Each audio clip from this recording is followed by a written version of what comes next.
Good morning, Ministers, Excellencies, ladies and gentlemen.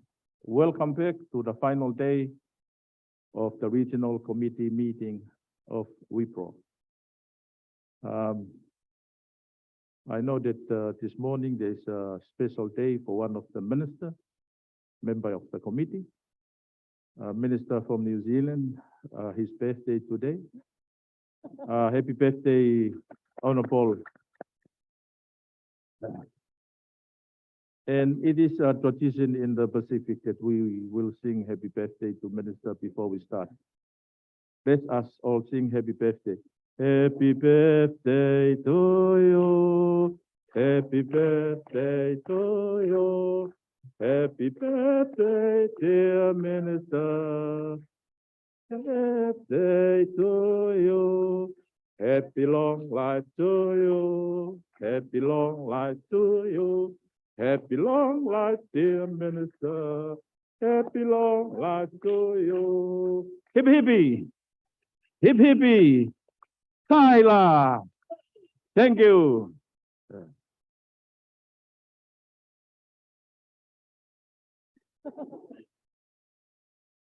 He is the youngest member in this committee. Thank you. Before we commence proposed resolution and decision, also called conference papers, all these have been uploaded on the Regional Committee web portal. These were prepared by the rapporteurs. We will consider the proposed resolution after the coffee break today. Ministers, Excellencies, all your intervention in the last few days has been spot on 3 minutes, under 3 minutes. And all the information in the intervention has been rich, a rich material.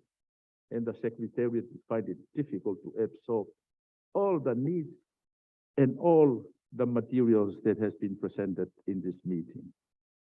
We are now starting back on the item 15, the progress report. And I have Australia and Republic of Korea on my list. So Australia, you have the floor, and followed by Republic of Korea.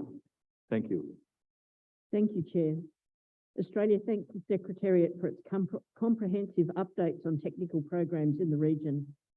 We commend the work of Member States and the Regional Office in responding to COVID-19, including efforts to address health security and antimicrobial resistance, progressing implementation of the For the Future thematic priority on NCDs and ageing, and addressing evolving health challenges in the region, such as tuberculosis and polio, and progressing initiatives to reach unreached populations. In particular, we acknowledge WHO's efforts in building member state capacity to anticipate and respond to environmental impacts on health. Climate change continues to significantly increase health risks, particularly for low-income countries and for vulnerable groups. We need to strengthen national, regional, and global health systems capacities to protect health in an unstable and changing climate. The Australian Government is committed to integrating climate change action and resilience across its Pacific Development Assistance programs. At the 2021 COP26, Australia increased its pledge to invest $700 million over 5 years to strengthen climate change and disaster resilience in the Pacific. Australia has also strengthened its climate ambitions and committed to reducing greenhouse gas emissions by 43% below 2005 levels by 2030 and net zero by 2050 under the Paris Agreement. In line with the government's commitment to making climate health a national health priority, $3.4 million will be provided to establish a National Health Sustainability and Climate Unit and to develop Australia's first National Health and Climate Strategy. The strategy will identify priority areas for action to mitigate climate impacts on the health system and ensure that all Australians continue to access good quality healthcare. The focus will be on the following 3 areas: reducing the carbon footprint of the health sector, ensuring that the health sector is well prepared for the impacts of climate change, and maximising synergies between good climate policy and public health policy.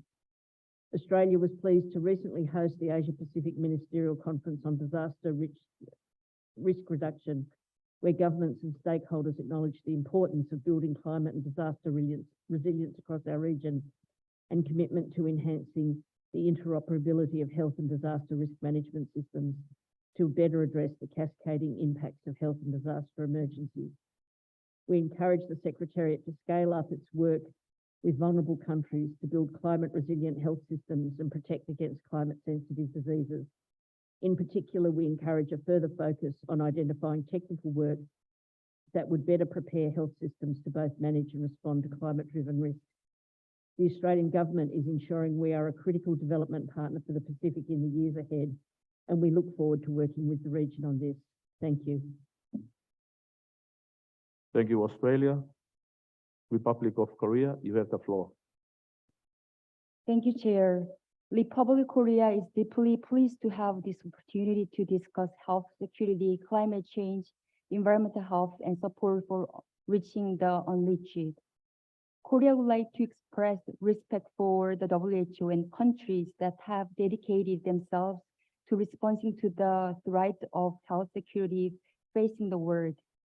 We acknowledge that establishing an event-based surveillance system and risk assessment required by IHL and EPSI 3 is an essential strategy in terms of early detection and response to public health emergencies. Korea is operating an EBS system by making the best of the WHO EIOS and conducted a rapid risk assessment of emerging diseases like Ebola, polio, monkeypox, and an early stage of disease. In terms of AMR, Korea has been pursuing One Health approach to ensure the comprehensive AMR management. Korea promised continue sharing with other countries the Korea experience of multi-sectoral joint response. With regard to item 15.3, WEPRO established the WHO Asia Pacific Center for Environment and Health, which is called the ACE, in 2019 by concluding the MOU with the Korean government, which aimed to enhance environmental health capacity building of member states. Chair, unfortunately, ACE has been operated with its limited functions as well as limited role of the head of ACE. In this regard, Korea would like to submit detailed information written in MOU to Secretariat. Korea expects to ACE will be helpful for member states to develop environmental health policy in this region. In terms of reaching the unreached, COVID-19 undermined the universal approach of disease management for marginalized groups. Despite the ongoing COVID-19 spread last year, we undertook assessment of TB vulnerability and linked it to the healthcare service. Chair, the Western Pacific is directly encountering numerous health security threats, including emerging infectious disease, AMR, the environment health, and public health emergency. In this regard, the Korea government will host the 7th Global Health Security Agenda, which is a GHSA ministerial meeting from November 28 to 30 in Seoul, Korea. Korea government invite high-level representative of member state, international organization, and non-government organization to prepare the next pandemic. The Republic of Korea will work hand in hand with the Secretariat and member state with our best effort for health security and other critical issues. Thank you, Chair. Thank you, Republic of Korea. Are there any more intervention on this item on progress report?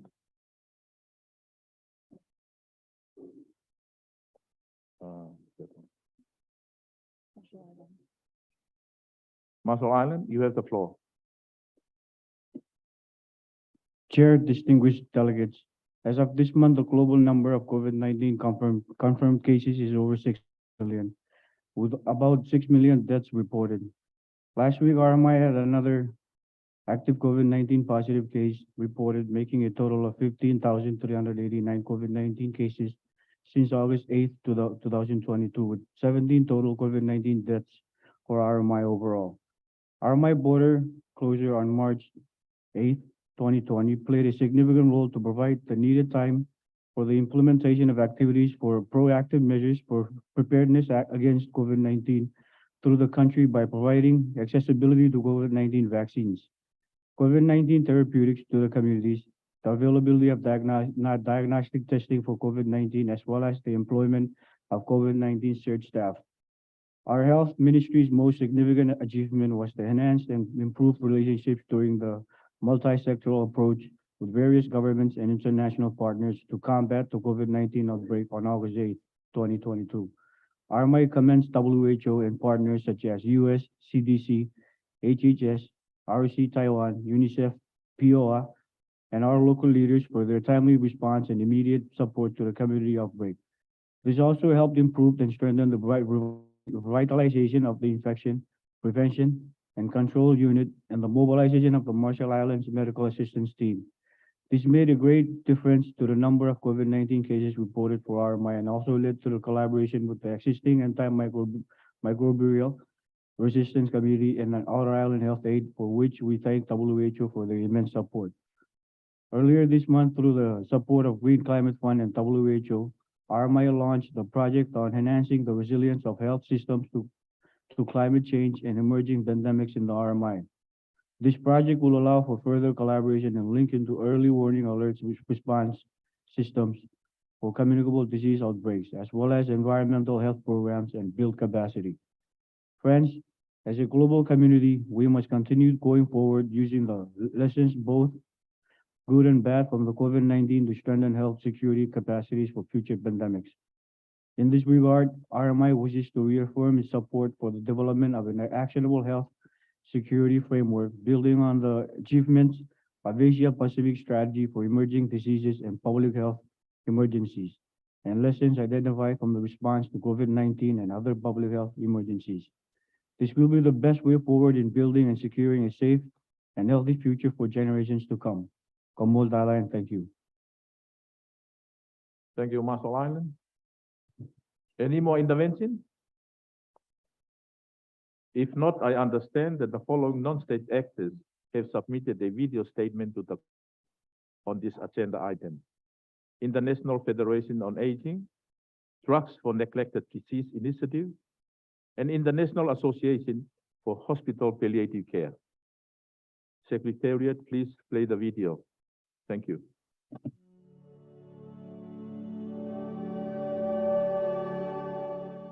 Representing the International Federation on Aging, the IFA, whose membership base comprises government, civil society, industry, academia, and individuals, appreciates the opportunity to provide a video statement at the 73rd session of the World Health Organization Regional Committee for the Western Pacific regarding the thematic priority of non-communicable diseases and aging. The IFA aims to be a global point of connection and a network of experts and expertise to influence and shape age-related policy. Working towards this goal, the IFA has consistently advocated and worked towards the prevention of non-communicable diseases to promote healthy aging and prioritize the well-being and function of older persons. Now, concurrently with the rapidly aging global population is the increased prevalence of non-communicable diseases, which are the leading cause of deaths in many Western Pacific regions and around the globe. The rise of non-communicable diseases, in addition to older adults having an increased likelihood of comorbid conditions, culminates in a higher risk of health-related complications for older adults, such as increased mortality, morbidity, adverse effects due to vaccine-preventable diseases, and loss of function.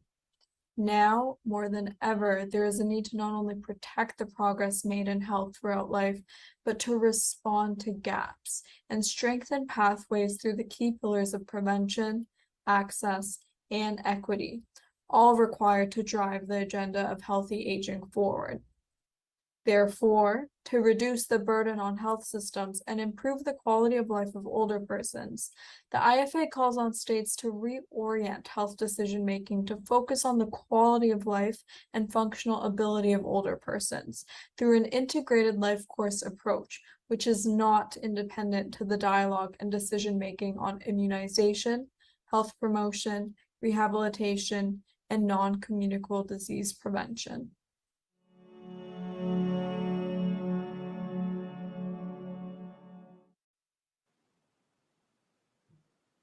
Drugs for Neglected Diseases Initiative is a not-for-profit research and development organization that discovers, develops, and delivers new treatments for neglected patients.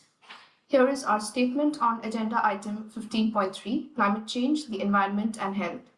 Climate change has led to increased incidences of zoonotic diseases by creating environments that allow pathogens and vectors to survive and reproduce.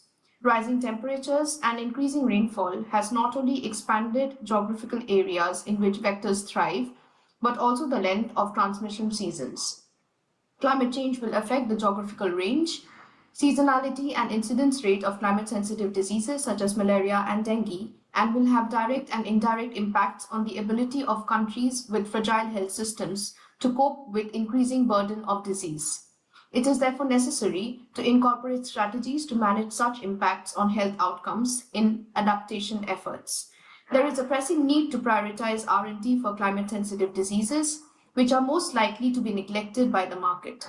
Development of and access to new health tools to address climate-sensitive diseases designed to meet the needs of vulnerable populations is of utmost urgency, as vulnerable population worldwide will face an increasing burden of neglected and infectious diseases. We therefore urge member states to consider the inclusion of innovation needs for climate-sensitive diseases in health adaptation to climate change discussions and associated policy processes. Our statement on agenda item 15.4, Reaching the Unreached. DNDi focuses the statement on how the Regional Action Framework for Control and Elimination of Neglected Tropical Diseases in the Western Pacific can leverage innovation of and access to health tools to alleviate suffering and reduce morbidity and mortality from NTDs and other emerging infectious diseases, leaving no one behind. DNDi urges member states to invest in research and innovation in new drugs and diagnostics. For most NTDs, inadequate investment in medical R&D threatens progress towards sustainable disease elimination. We still lack tools for prevention, diagnosis, and treatment that are simple, safe, and effective, and that can be easily integrated into health systems. In addition, current tests and treatment for most NTDs have serious limitations that hamper the provision of life-saving medical care and impede disease control and elimination efforts. We thus request member states to sustain and expand investments in innovation to accelerate research and development of health tools to close diagnostic and treatment gaps. It will also be important to facilitate sustainable financing through alignment of domestic funding and expanded NTD donor resources. Thank you. I am Edmar Elcarte, a registered nurse, palliative care advocate, a member of Sigma Nursing, co-chair for NCDs of Association of Pacific Rim Universities, and a debate of International Association for Hospice and Palliative Care, a non-state actor in this Western Pacific regional meeting. While palliative care has become part of Philippine healthcare agenda through its inclusion in both Universal Healthcare Law and National Integrated Cancer Control Act, inequalities still abound that make essential healthcare inaccessible in geographically isolated and disadvantaged areas, including for refugees and indigenous minorities. During my community visits in nearby provinces as palliative care nurse consultant, I have been stunned by stories about patients with long-term illness who died with no access to medical management and even medicines. Challenges we are facing include the need for trained healthcare professionals, pain medicines, and accessible primary care for those who are agonizing and suffering as they are invincible and unreached by the healthcare system. We urge WPR member states to integrate palliative care into the undergraduate curricula of all allied health professionals to ensure availability, accessibility, and affordability of essential medicines on the WHO model list, to consult the learning project of the International Narcotics Control Board to adopt the WHO essential package of palliative care, and to create partnerships with national and regional palliative care alliances, such as the Asia Pacific Hospice and Palliative Care Network. I support the IAHPC statement recommendations and the draft regional framework to improve availability and accessibility of healthcare services for the unreached and underserved patients in need of palliative care. Thank you. Thank you very much, NGOs. All written and video statements from non-state actors and observers on this agenda item will be uploaded to the RCM webpage. As statements reflect solely the views of the NGOs concerned, it follows that statements do not necessarily reflect the views of the WHO, including its member states and Secretariat. May I now call on the Secretariat to respond to the points that have been made. Thank you. Thank you, Mr. Chair. The Secretariat appreciates the valuable comments made by distinguished delegates and the commitment expressed toward the For the Future vision, as well as the acknowledgement of support received from the Secretariat. The Secretariat also acknowledged the active role of an engagement on the international arena of member states, including the pledge by Australia and the holding of the Nutrition Summit last year by Japan. WHO will continue to work with member states to tackle childhood obesity and support development and implementation of policy, including regulation of food marketing to children. On the Asia Pacific Center for Environment and Health in the Western Pacific region, which was established in 2019 with support from the Republic of Korea government and the Seoul Metropolitan government. As you know, this was established just before the starting of the pandemic, the COVID-19 pandemic, and it really impacted the plan activities, as you know. There is now a new leadership in this center since July 2022, with a very active engagement, as you may have seen, and including the hosting of the second TAG meeting on climate change, environment, and health. The climate change, environment, and health remain one of the 4 important thematic priorities of this region, and the Secretariat remains committed to move it forward and actively. The Center will continue to strengthen its support to member states through joint action with the various technical division and country offices to translate evidence into relevant policies, design effective intervention, and facilitate program implementation and monitoring, advocacy, and resource mobilization for the CCE programs. This approach will ensure a streamlined approach to our CCE work in the region. And again, we do sincerely appreciate the continuous support of Korea and the Seoul Metropolitan government to ACE Center to support this activity in the region. Thank you very much. With this, we will keep accelerating the implementation of For the Future in the region, building on progress to date and taking effective actions that protect and promote the health of the people we serve. We will keep working towards accelerating For the Future implementation. Thank you very much, Mr. Chair. Thank you, Dr. Capuano. That concludes our consideration on this agenda item. Thank you very much. Now we will resume our consideration of agenda item 16. First, we will consider item 16.1, agenda for the 74th session of the Regional Committee in 2023. Next, we will consider item 16.3, WHO reform. And as noted on Monday, because of time constraints this week, item 16.4 will be open for written comments only. I call on the Secretariat to introduce item 16.1. Dr. Capuano, you have the floor. Thank you. Thank you very much, Mr. Chair, distinguished representatives. In continuation of our discussion of the coordination of the work of the World Health Assembly, the Executive Board, and the Regional Committee, we now consider agenda for the 73rd session of the Regional Committee. This discussion relates to Section 1 of Working Document WPR/RC73/12.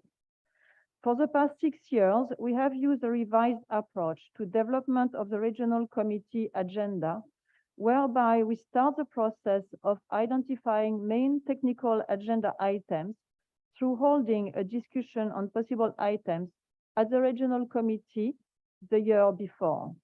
This year, we are proposing 5 technical items for the next year's Regional Committee agenda. These items are health security, health innovation, communication for health, health workforce, and investing in health and universal coverage in the form of a panel discussion. Member states are also invited to share other proposed technical items in consideration for next year. The Regional Committee agenda typically can accommodate up to 5 technical items. These are in addition to progress reports and budget and management agenda items, such as this one. With input from today's discussion, the Secretariat will prepare a draft provisional agenda, and in January, the Secretariat will informally discuss this draft with the region's Executive Board members. We will then send the draft provisional agenda to all member states for comment during the first quarter of 2023. Thank you, Mr. Chair. Thank you, Dr. Capuano. We will now hear from member states who wish to speak on this item. Please indicate your wish to speak by pressing the button on your microphone if you are in the plenary, or by using the raise hand function on Zoom. Please speak slowly and directly into the microphone for the interpreters. Philippines, you have the floor, followed by New Zealand. Thank you, Mr. Chair. We opened this 73rd session of the Regional Committee for the Western Pacific last Monday, 24 October, United Nations Day. We believe that it was an auspicious day to start our week-long deliberations on matters that are of great importance to this region. We had very productive discussions to strengthen further the region's solidarity in addressing the various challenges we were faced with.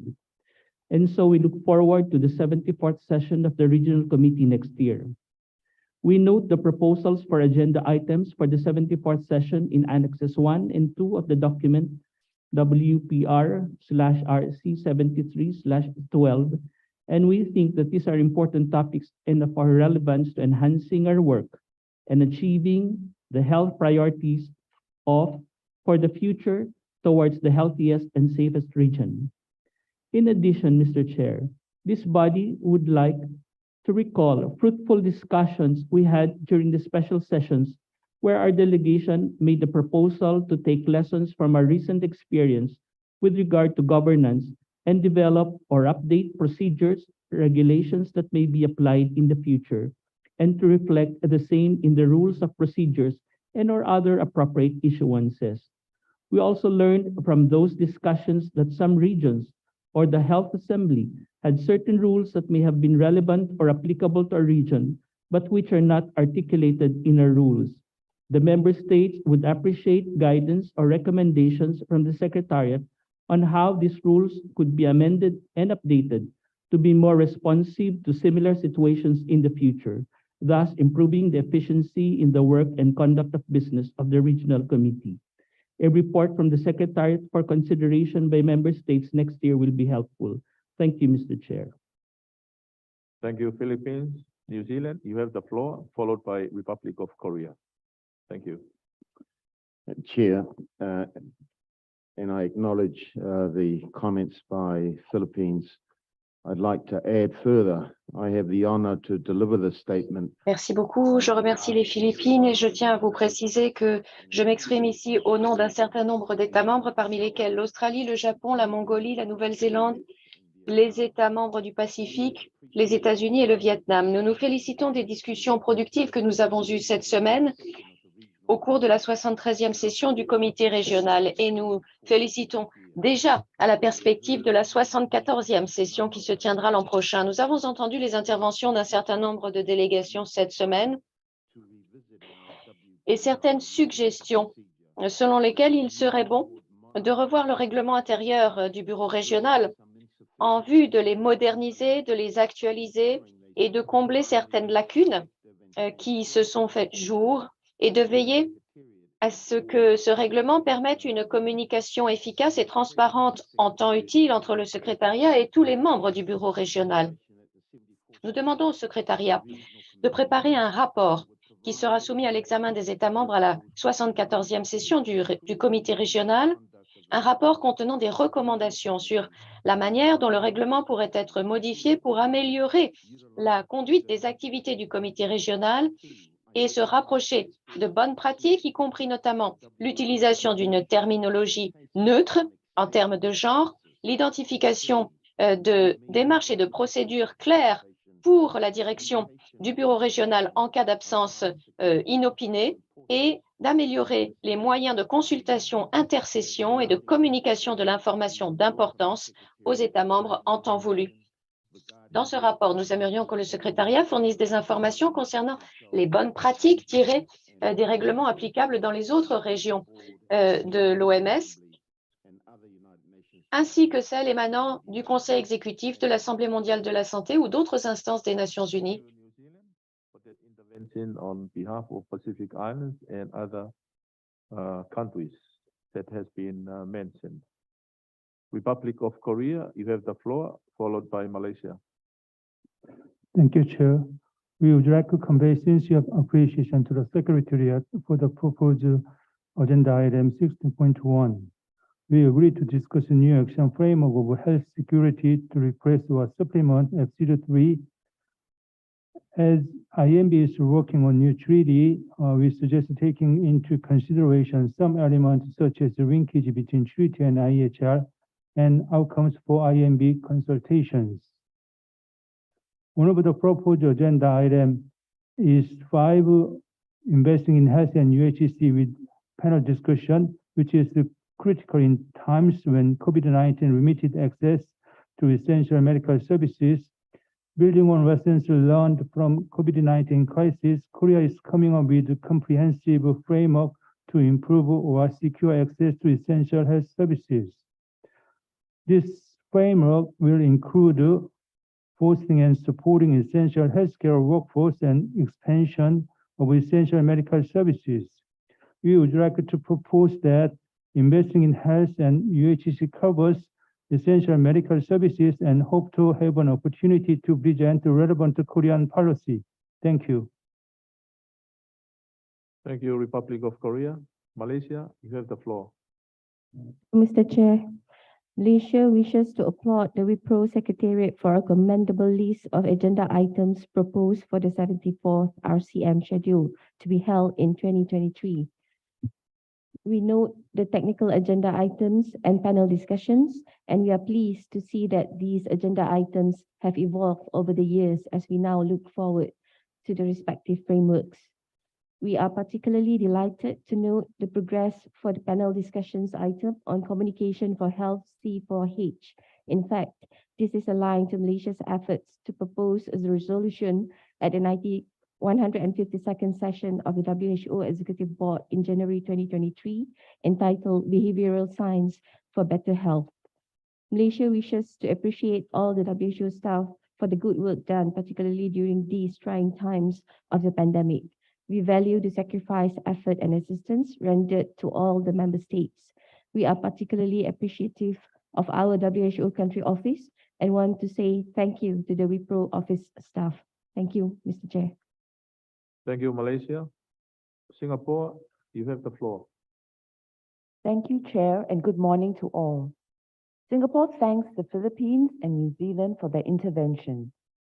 Singapore would like to reiterate Singapore's intervention during the special session on Monday, calling for better coordination and communication between WHO HQ, the regional office and its country offices, and member states, especially on issues of importance or significance. In addition, in order to ensure the continued and effective functioning of the regional office and executing its important work in the Western Pacific region, Singapore supports a proposal to review and strengthen the procedures, rules, and regulations of the Western Pacific region. Thank you. Thank you, Singapore. Are there any more intervention on this item? If not, may I now call on the Secretariat to respond to the points that has been made. Thank you very much, Mr. Chair. Thank you, distinguished delegates, for your very valuable comments. And we note the support for the proposed 5 technical items, including some additional suggestion on how to integrate some specific items into, in particular, the panel discussion. We also take note of the proposed item related to governance and the rules and regulations of the Western Pacific region. And I will hand over the floor to our OIT WIPO to answer this one. Thank you.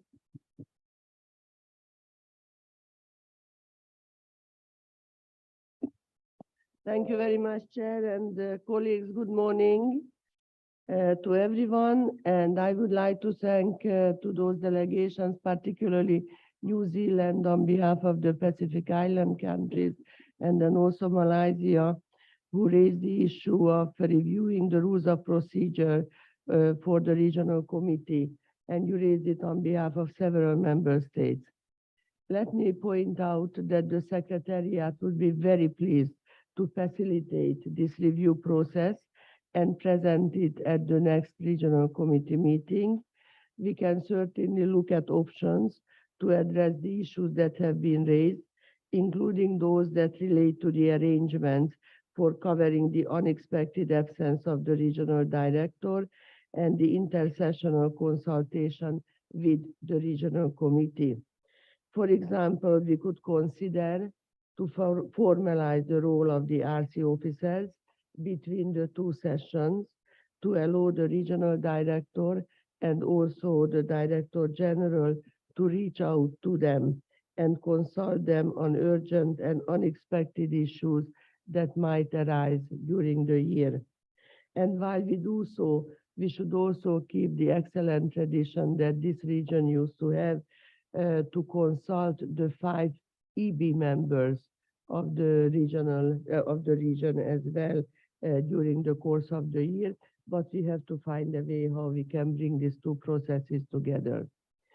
We can also propose ways to make the language of the rules of procedure more gender neutral, at least in the English version, which we have already done for the World Health Assembly and the Executive Board rules of procedure. We can also check the rules of procedure once again to see what needs to be updated or modernized, as you pointed out. For example, in Rule 2, which should be updated to refer to the FENSA rather than to the predecessor of the FENSA.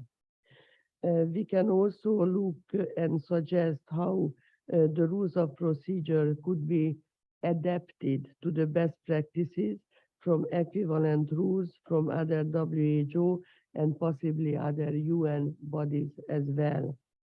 Of course, in doing so, we should keep in mind that the Western Pacific region has its own traditions and practices, which were developed over the years, which are excellent. Like, for example, I must say, I was very much impressed by the caucus meeting the other day and the way how it operates and the way how it helps to build consensus and bring the region together in the way of solidarity.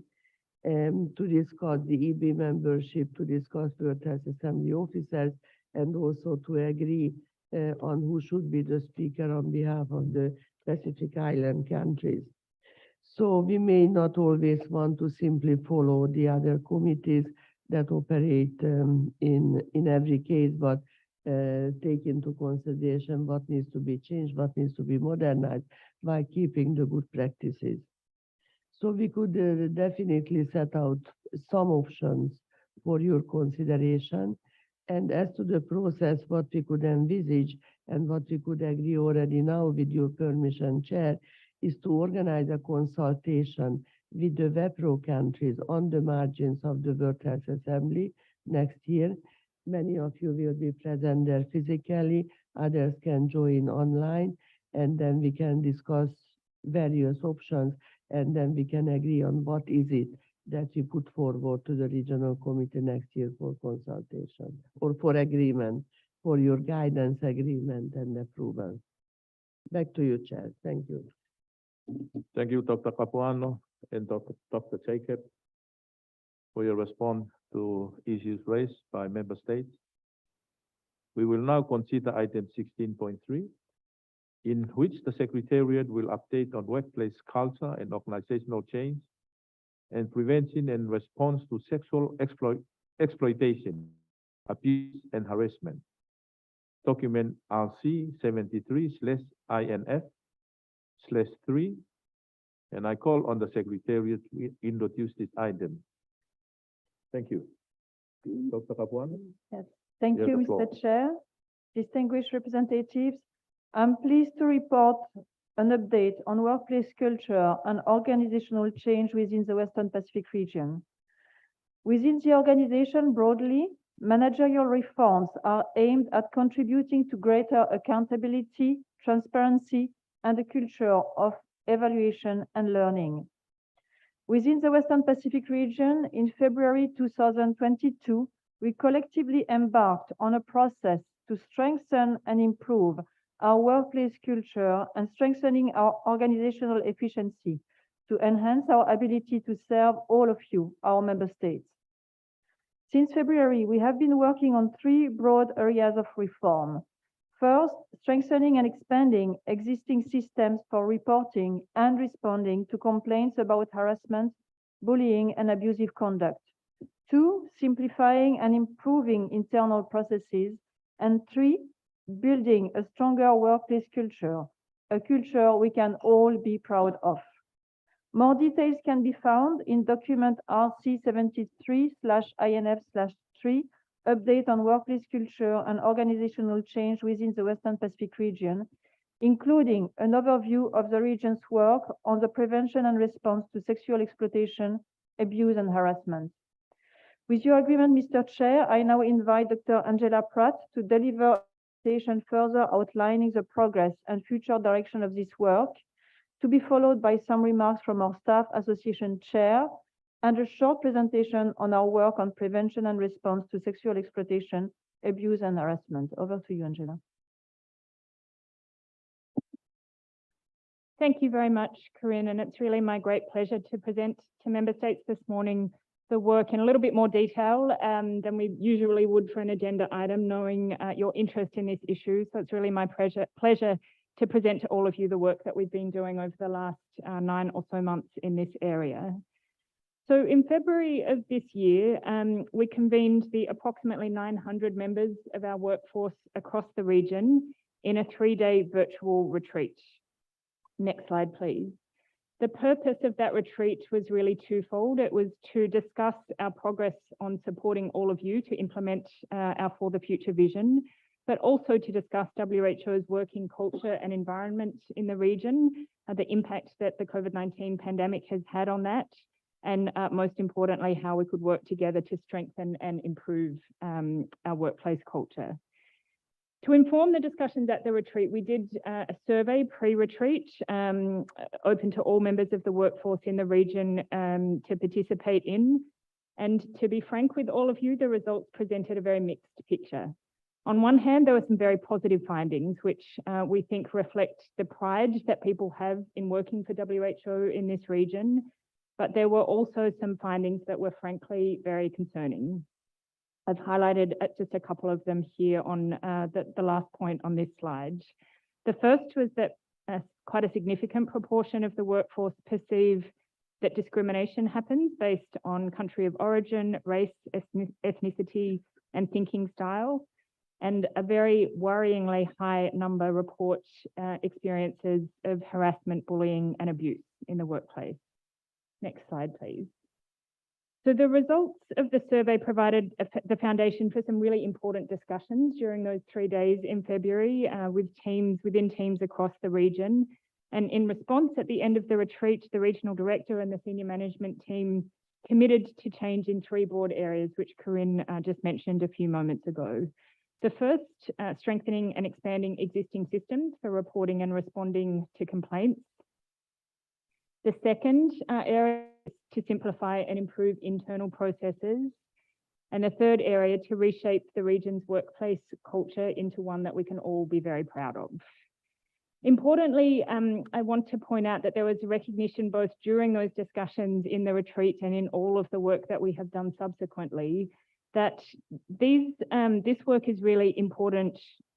I mean, these areas are important in and of themselves, but they're especially important because we know that by improving in all of these areas, we will be able to enhance our ability to support you, our member states, now and into the future. So with that brief bit of context, I want to just very briefly summarize for you the progress we've made in each of these 3 areas since February, and then quickly touch on some future directions and next steps. So next slide, please. So the first area, as we mentioned, is about strengthening and expanding systems for reporting and responding to complaints. Now, this area obviously very important, and the reason we really are focusing on it is because in that survey I mentioned, the retreat discussions, there was a very clear message that people either did not know what mechanisms already exist to report problems, to discuss grievances, and perhaps more worryingly, where they did know, there was not a high degree of confidence that those complaints would be taken seriously. So the major action point in this area was the establishment of 2 new very important positions. The first, a regional ombudsperson to work alongside our existing network of staff ombudspersons, and a dedicated officer to work on the prevention of and response to sexual exploitation, abuse, and harassment. The latter post, the PRSEAH post, obviously is part of our region's commitment to the global program of work on this area, but also linked to this broader issue of strengthening our own systems for listening to people's concerns and responding. So we were able to move the recruitment of both of those posts very quickly earlier this year, I'm happy to say, and hire 2 really, really excellent people into these roles. Rod McBride, our regional ombudsperson, you can see their faces on the screen now, and Dakshini Gunaratna, our PRSEAH officer. And you'll hear from Dakshini in a few minutes to give a little bit more detail on the work around PRSEAH. Next slide, please. So the second broad area of work, as we mentioned, is about simplifying and improving internal processes. And this was important. It was a very strong theme of the retreat and the survey findings. Our staff told us, our workforce members told us that they feel weighed down by and sometimes held back by our own internal rules and procedures. Next slide, please. So earlier in the year, we embarked on a process to try and reduce some of this weight that people feel. I'm sure you'll all appreciate, knowing how rules and processes and procedures work in your own context, that this is actually quite a complex area of work. It's not simply a matter of stopping doing things. And through this process, we've also been very conscious that many of these rules exist and the procedures exist because of how seriously we take our commitment to all of you, our member states. For example, to ensure value in how we spend the money that you entrust to us, to ensure that we are giving you the absolutely highest quality technical advice, etc. So there's also always been a sort of sense of needing to balance those commitments with the rules, procedures, etc. that support us in those areas. So we started by setting out 6 broad categories. You can see those on the screen that we wanted to tackle, and then identifying specific processes within each of those categories to review, with the aim of making this really a process of continuous improvement, not a sort of one-off review, but mindful of the need for our business processes to be agile, to take into account changing context, demands, and also risk. So next slide, please, a very quick summary of where we are now. A lot of work has been done by the team in the last few months to really come up with a systematic methodology for this work, so that we're taking a consistent approach to reviewing business processes. And then you can see at the bottom of the slide a very brief snapshot of where we are, a number done, a number still underway, and a number, mostly done but still pending. Again, with the aim of continuing this process, that this is really about constantly looking at what we're doing and seeing if we can improve. Next slide, please. So the third area of work, or the third broad commitment that we made in February, was to establish a specific stream of work about building a stronger workplace culture. Next slide, please. So to support this work, we established a dedicated workplace culture task team, which I've had the privilege of leading for the last 10 or so months. You can see the members of this team on the screen now. Obviously not going to introduce you to all of them, but I did want to flash up their faces to make a couple of points. One, it's a very diverse group. We think it's a very representative group. It includes good gender balance. It includes colleagues from different offices, regional office, country offices, people doing different kinds of roles, professional, administrative, people at different levels, people on different contract types. And we thought that that was a really fundamental principle to take into this work, that it needed to be supported by a diverse and representative group. So since we got that team up and running in March, the group has identified a series of focus activities and priorities based on the feedback we heard from our colleagues, including during that retreat. Some of these include promoting the idea of values in action, and I'll come back to explaining what we mean by this concept a little bit more in a moment. Supporting colleagues in their efforts to improve work-life balance. This was a really is an issue that comes up over and over and over again.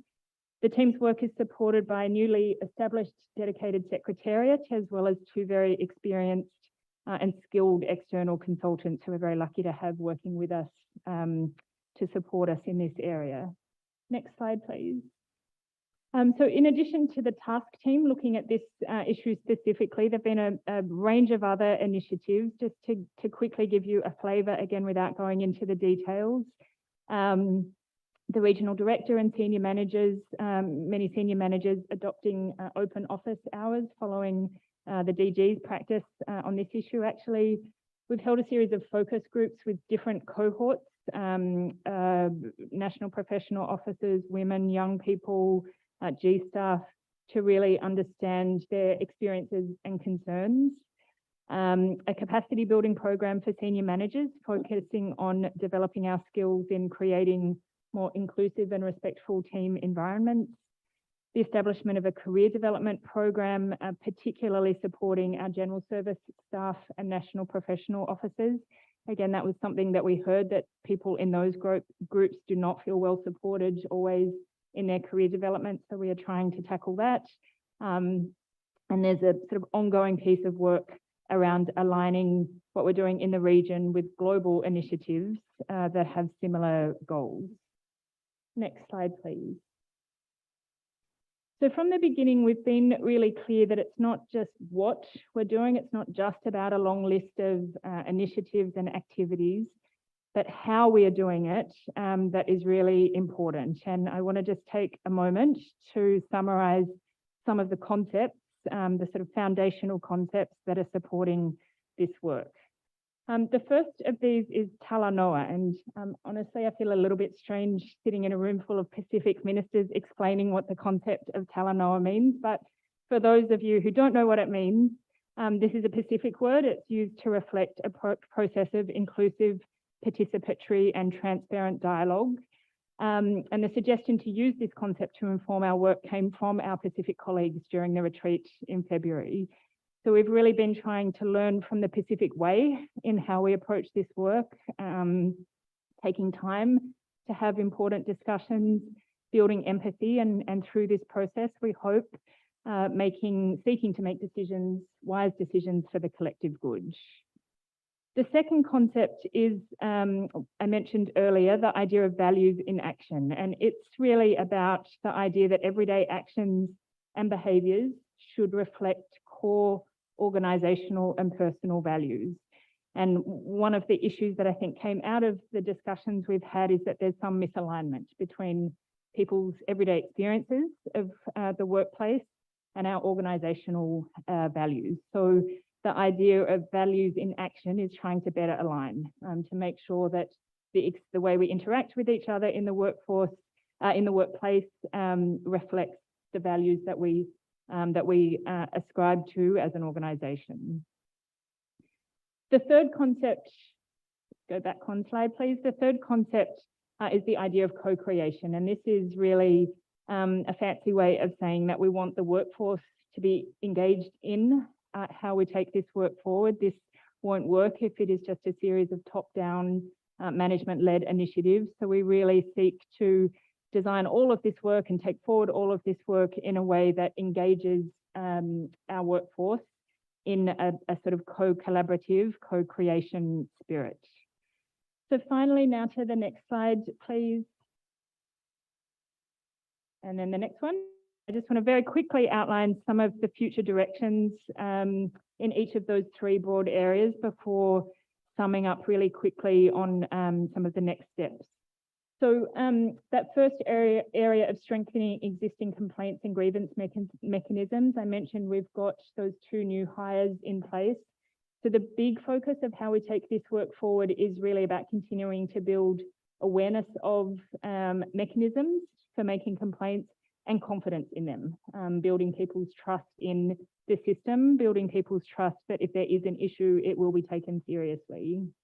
And of course, continuing to strengthen our overall culture around the principle of zero tolerance. On the second area, improving our internal processes, the focus is really about setting ourselves up to make this an ongoing area of work where we're constantly reviewing and making sure that our systems, our business processes are fit for purpose, and monitoring and evaluating the impact of that as we go forward. The third area, strengthening workplace culture, still a lot of work to do in this area, continuing on some of those issues and themes that I mentioned earlier. Next slide, please. So finally, on a couple of points on next steps. So we are planning a big piece of work on monitoring and evaluation sometime before the end of this year to assess the impact of the changes that we've made so far. We know that Rome was not built in a day. We know that things are still not perfect, and we know that we have a long way to go, but we're really committed to learning about what's working and what is not working, and using these learnings to inform future phases of this work. And then the second point on this slide is that since the beginning of this process, we've really tried to make a point of open, transparent, and regular communication with the workforce, regular town halls, email updates, a SharePoint that everybody can access with updates and information. And that will also be a very important principle of how we take this work forward. So we hope that this is a useful overview of the work that has been underway since earlier this year to strengthen workplace culture and organisational efficiency in the region. As Corinne mentioned earlier, more information is available in the information document prepared as background for this agenda item, sub-agenda item. And as always, we very much look forward to Member States' advice and feedback. But now, Mr. Chair, with your permission, I would like to turn over to 2 more colleagues to present briefly on this issue. First of all, we thought that Member States would value hearing from our Staff Association on these topics. So it's my great pleasure to introduce the Wipro Staff Association Chairperson, Dr. Ada Mo-Ziri. Over to you, Ada.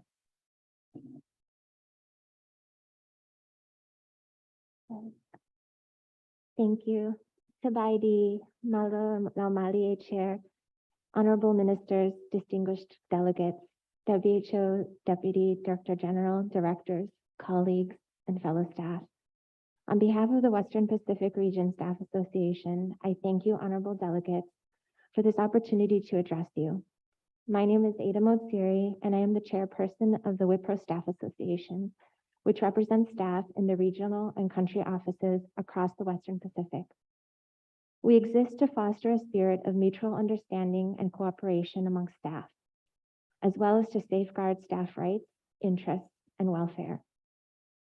COVID-19 pandemic has posed unprecedented challenges to the health and well-being of all peoples across the globe, including our workforce. The Wipro Staff Association believes that staff are the cornerstone of the WHO, and a work environment where staff feel valued, trusted, and are fairly treated is fundamental to our region's ability to achieve its strategic goals and to fulfill our mandate to you, our member states. The Wipro Staff Association actively participates in efforts to foster a respectful workplace and to represent staff through regional and global mechanisms, both within WHO and the UN. And we engage closely with regional and headquarters staff associations, as well as the management. The Wipro Staff Association advocates and is engaged in processes in building capacity for fair and equitable implementation of various organizational policies, ranging from flexible working arrangements to preventing sexual exploitation, abuse, and harassment, strengthening our informal resolution mechanisms, simplifying and improving internal processes, promoting diversity, equity, and inclusion, as well as supporting mental health at work. My observation has been that people who work for WHO are those who want to serve and deliver to the best of their ability. But this sometimes comes at a cost of their own well-being. While we are resilient, we are not invincible. Staff across the organization find themselves overextended as we continue to transition while still peri-pandemic. The interventions of member states delivered a few days ago, which acknowledged the importance of mobilizing and recruiting staff in a timely manner, was much appreciated. Further, we thank you for recognizing staff contributions to the achievement of the organization.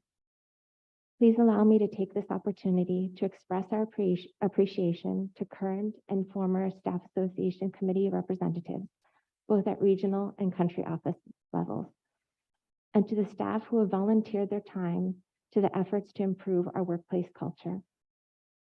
Honorable delegates, our staff are #proud to be WHO, and we remain committed to doing our part to support the implementation of the strategic frameworks that you have set forth at this RCM, those which will help propel our region toward being the healthiest and safest.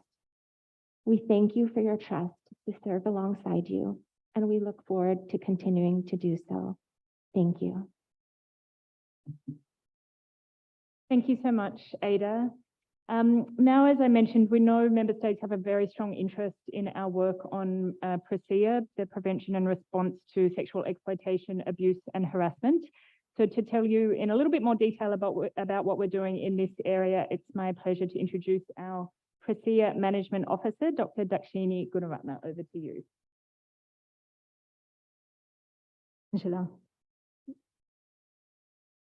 Honorable Ministers, Excellencies, distinguished representatives, colleagues, good morning to all of you.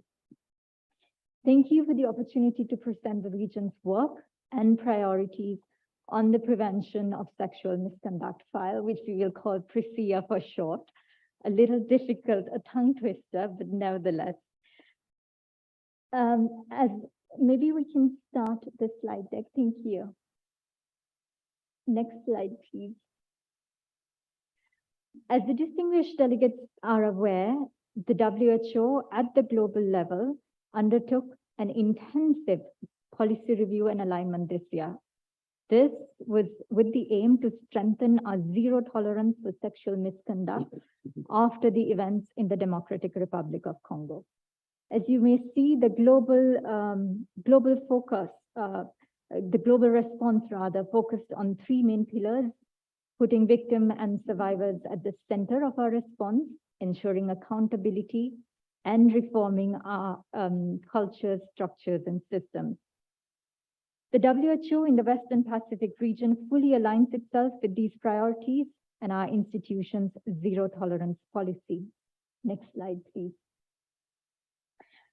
As an immediate priority, we have identified and implemented the following measures in respect of our own response and prevention activities. First, we know how difficult it can be to speak of sexual violence. When we encourage people to come forward and speak of perhaps the worst thing that had possibly happened to them in their lives, we just want to make sure that we have in place the responses, the appropriate responses to meet their needs. In this context, as a priority, we're working with country-level prevention of sexual misconduct UN networks. So these are UN country team networks to identify, utilize, and if necessary, contribute to funding measures undertaken by the UN country team. These include mapping of safe and quality medical and counseling services and safe houses that victims can use, as well as conducting joint risk assessments and putting in place community-based complaints mechanisms. And where such services are not in place, WHO is taking the lead in identifying those services. For example, in Vietnam, our country office will be taking the lead in identifying medical and counseling services on behalf of the UNCT.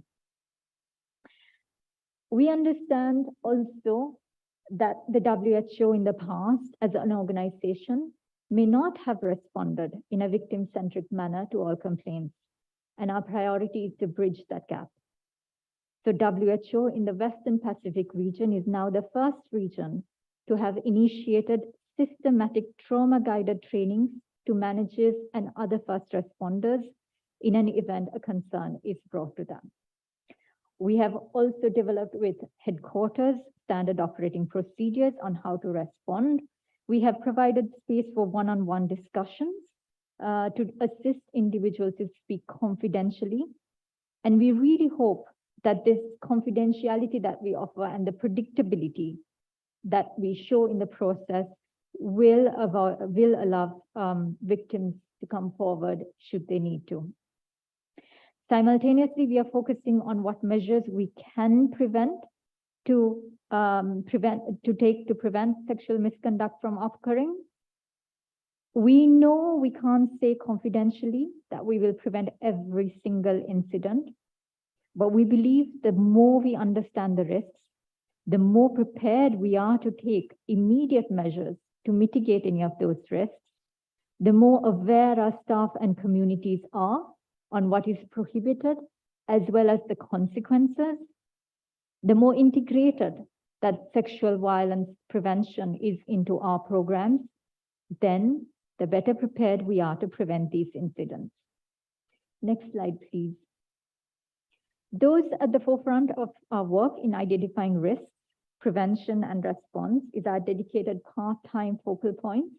As you can see, Wipro is one of the regions that has all their country officers represented by focal points. As Angela mentioned, these focal points are also national, international staff, male and female staff with different grades, different professional backgrounds.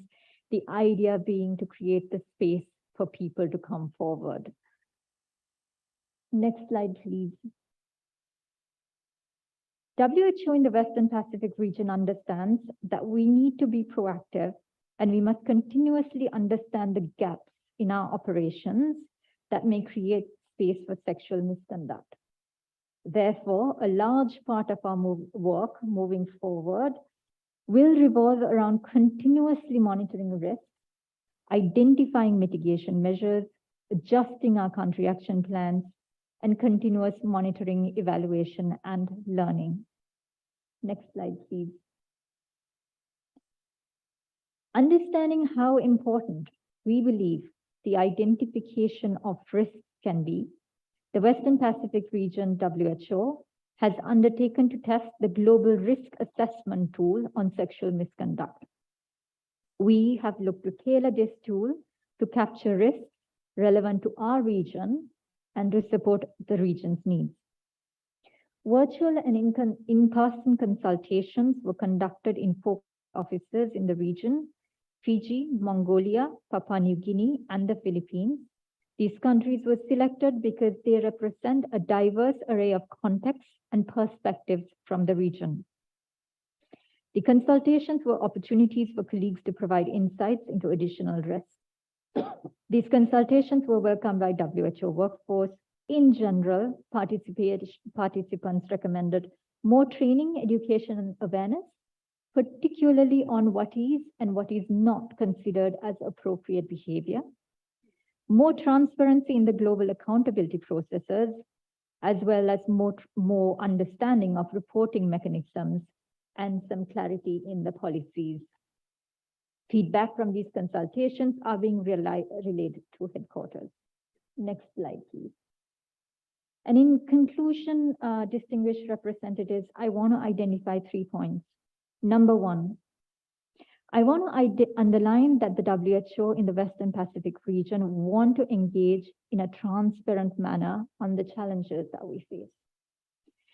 In these risk assessments and other discussions we had with 16 WHO country officers, members of our workforce told us of incidents that they have experienced, witnessed, or heard over the years.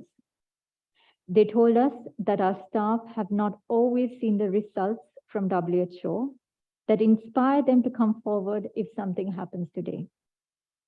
We take this very seriously. We know that this means that we must work twice as hard to gain their confidence. We are learning from these mistakes. WHO in the Western Pacific region will take this responsibility seriously, and we will put at the center individuals who suffer from any form of sexual violence, sexual misconduct. Secondly, accordingly, our next steps in the region is to continue to build trust in institutional mechanisms, adapt our programs in view of new needs and risks, and to make sure we adapt our mitigation measures appropriately. We will look at new and innovative ways to mainstream PRESIA and to strengthen our zero tolerance policy. We will continue to keep victims at the heart of this policy. And thirdly, distinguished representatives, we look forward to the continuous support of member states in supporting WHO's efforts to ensure zero tolerance for any sexual misconduct committed by WHO workforce as well as its partners. Thank you. Back to you, Angela. Thank you. Thank you very much, Dakshini. Thank you, Ada. Mr. Chair, before I hand back to you, I believe that our OIC would like to say a few words. So over to you, please, DDG. Thank you very much, distinguished representatives. As I reported to you already during the special session, we take this issue very seriously, and we invest a lot of time and efforts to take this forward. This is not an enviable task, but the region is tackling it heads on. I am really impressed by the work that has already been completed, but of course, much more remains to be done.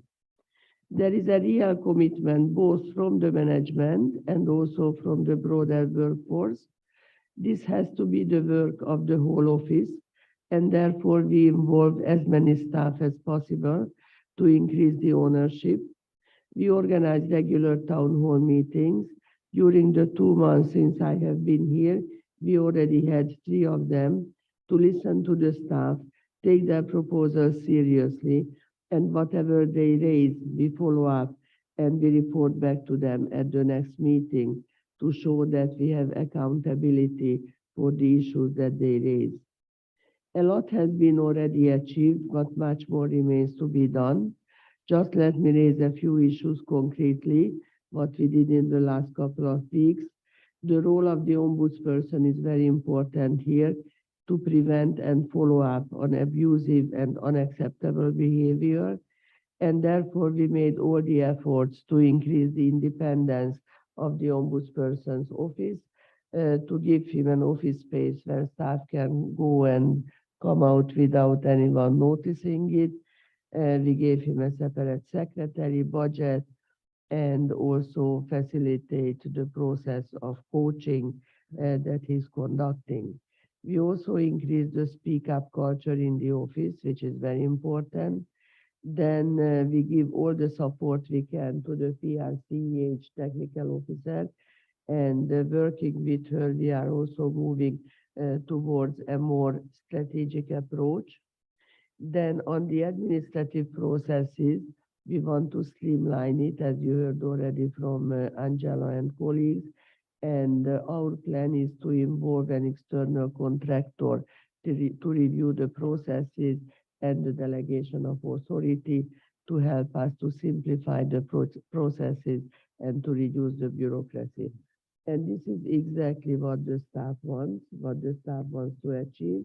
And this is what we heard from them through the town hall meetings. There are still ongoing concerns about bullying and harassment, which needs to be addressed, and that's what we are doing. There is also a strong desire to simplify the administrative processes and also to establish digitalized systems.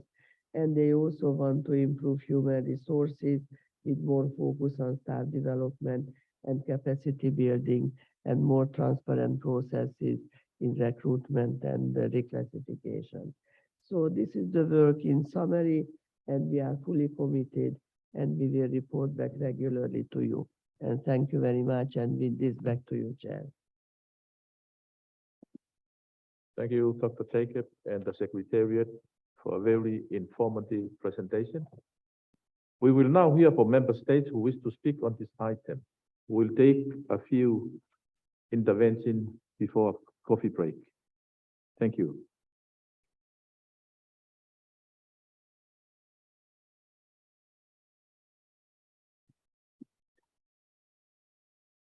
Australia, you have the floor, followed by Tonga. Thank you, Chair. Australia welcomes efforts to improve workplace culture and drive organisational change in the region. A safe and supportive workplace with a positive culture is a solid foundation for staff wellbeing and productivity. The All Workforce Survey is an important initiative to identify challenges and provide a baseline assessment of workplace culture. And we encourage the Secretariat to consider conducting the survey annually to measure progress and identify ongoing issues. We are concerned by the high proportion of respondents that had reported their experience with bullying, abuse and harassment, and request further clarity on whether these reports are captured in the current investigation process. While we appreciate the focus on expanding existing systems for reporting and responding to complaints, these need to be accompanied by support for affected staff, and we recognise that efforts are underway. Australia appreciates the establishment of a regional ombudsperson and encourages the Secretariat to share any de-identified data on the number of staff that have raised concerns with the ombudsperson. Australia greatly supports attempts to reform institutional policies and practices that will assist in changing underlying cultures in order to prevent the occurrence of sexual exploitation, abuse and sexual harassment. We strongly support the regional office's efforts to drive change at the regional level, including piloting a PSEAH risk assessment tool, implementing victim-centred standard operating procedures and trauma-informed training for employees that may be a focal point for receiving complaints. We are pleased the region is investing in an active PSEAH focal point network by embedding a focal point in every country office. We also welcome the establishment of a PSEAH management officer to ensure these issues are integrated into workplace culture at both the regional and country levels. At the headquarters level, we have noticed an increase in reported cases as reporting processes have become more accessible. We would like to see clarification if this has also occurred at the regional level. Finally, Australia recognises that the ongoing investigation and changes to the region's leadership may be difficult for staff. We are committed to working with management to address the findings of the investigation and help build back a positive and inclusive culture for all staff. Thank you. Thank you, Australia. Tonga, you have the floor. Thank you, Honourable Chairman, Honourable Ministers and distinguished heads of delegations. Tonga appreciates the update on workplace culture. However, there is concern over the results regarding significant percentage of staff facing bullying and harassment. In light of the Secretariat's update, Tonga is somewhat reassured, but wishes to inquire if there is value of involving member states in an overlapping or parallel process to include member states' observations and inputs. Tonga takes the opportunity to request the Secretariat to provide an update on country and gender representation in the WIPRO. Thank you, Chairman. Thank you. Thank you, Tonga. Ministers, Excellencies. Now we will break for coffee, 25 coffee break, 25 minutes, and we will back here at 10:45. 10:45, we'll be back here. So if you want to finish the meeting early, you come early. Thank you. And we will have a mobility break. And then we will take up the proposed resolution and decision. Thank you.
Маш буруу бололтой, маш буруу туршилтай байсан хүн байгаа. Хөрөнгөч уудлаад цаг болохгүй нүд анаастай ингэж явж очиж юм авч иддэг одоо дандаа кола өдөр нь одоо идж ухам одоо өдөр нь бэлддэг хям, сэндвич ч юм уу одоо ингээл газтай ундаа ингэж хөрөнгөчнөө бэлдэж явж ингэж шүн хондог байсан. Тэр өсвөл байнгын нэг юм амьсгаатай ингээл өлсөн, цангасан тий. Наг мемори ишгтэй байгаа гэдэг 39 настай Тархан аймгийн Тархан суманд амьдардаг. Эрүүл амьдралын хэв маягийн клуб ажилладаг байгаа. Би одоо ингэж орчлонгоос явчлаа гэж одоо муугаар бодоход одоо миний өөр хүүхдийг миний хань ижлэгэд надаас өөрөөр ингэж илүү хайрлах хүн байхгүй. Гэр бүл гэдэг бол одоо миний хувьд л одоо аз жаргал амьдрал маань юм да. Бид нар буруу яваад байвал хүүхдүүд маань хүртэл дагаад буруу яваад байдаг. Бид нар өөрсдөө үлгэр жишээл байж одоо үгээр биш үйлдэлээр одоо ингээ өөртнийг харуулах хэрэгтэй байна гэдгийг л ойлгосон л та. Архин тамхины хэрэглэнээс гарснаар бол одоо би их хөнгөрж байгаа. Тэг шүн сайхан 50 унтаж байгаа. Өглөөд их сэргэж ийн их ирч хүчтэй би маань одоо ингээ ер нь бол их сэргэг болж эхэлсэн дээр 28 кг хассан байгаа би. Монгол ардын дүр зүгэнд үүдэн шүү дээ хүн хөгшөрж өгдөг, хөшөж өгдөг гэдэг шиг ер нь бол хөдөлгөөн болол хүнд маш хэрэгтэй. Одоо сэтгэл зүрхэнд бол маш их урам зориг орж би бол амьдрал тэмүүлэх тийм тэмүүлэлтэй өөртөө авж байгаа энэ одоо аз жаргалтай ийм сайхан мэдрэмжийг бас ингээд айгүй олон хүнд түгээж ингэж олон хүнд одоо мэдрүүлэх юмсан гэдэг тийм тэмүүлэлтэй болсон. Яаж ингэж ингээ асуу, яаж энэ одоо өвчин зовлонгоос ингээд салав гэж одоо ингээд маш олон хүмүүс ирдэг. Хамгийн гол нь одоо дотор хүний ялан дийлж өөрийгөө ялснаар л одоо энэ бүхний ард гарах юм байна гэдгийг л ойлгосон. Бас дэлхийгээр аялах юм те цаашдаа аял зугаалах одоо нэг итгэвтэй тийм нэг сайхан амьдралаар л одоо явахыг л хүсэж байна да. Энэ аз жаргалыг ингээд олон хүнд мэдрүүлэх юмсаа эрүүл саруул байх юм бол хүн тэмүүлэлттэй байх юм бэ. Идүүлэлт юм буруу хооллолт ингээд өөрт нь гэж өвчин зовлон авчирдаг юм бэ. Аз жаргалыг олон мэдрээсэй гэдэгт л би ингээд одоо хүсэл тэмүүлэл маш их байна да.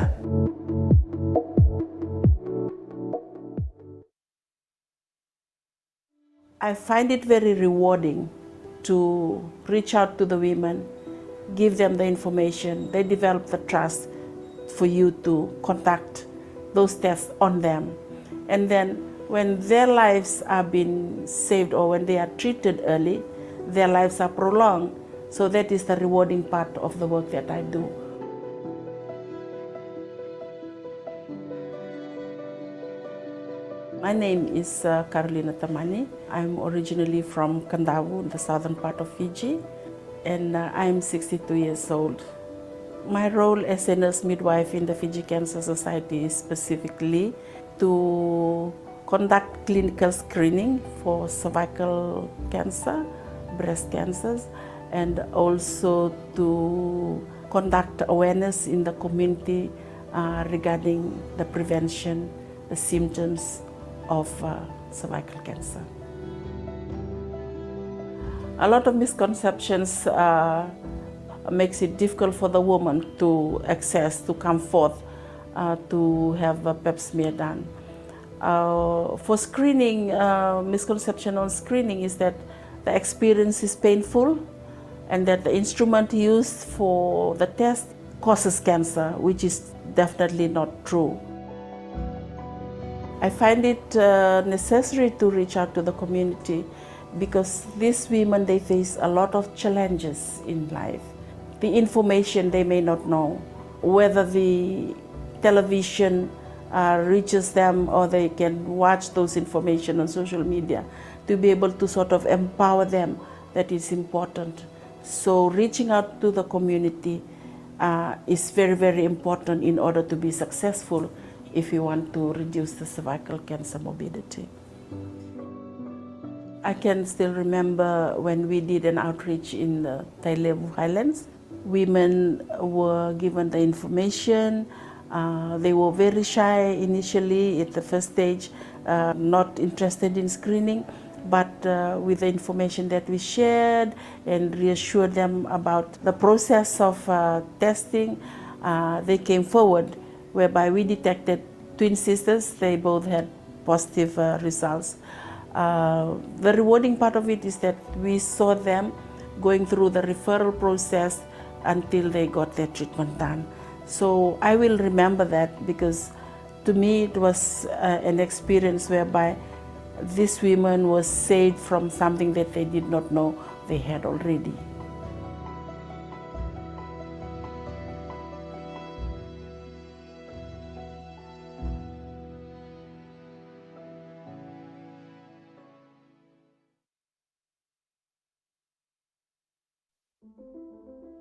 I remember coming home from school one day. Mum said we needed to talk. We went into my room. The bed was perfectly made. The sun was streaming in from outside. And as soon as Mum opened her mouth, I knew it was bad news. Someone had told her that I was gay. And with the cultural background that we come from, that wasn't okay. I felt isolated. I felt like I could never share my true self. And I felt like no one would ever love me.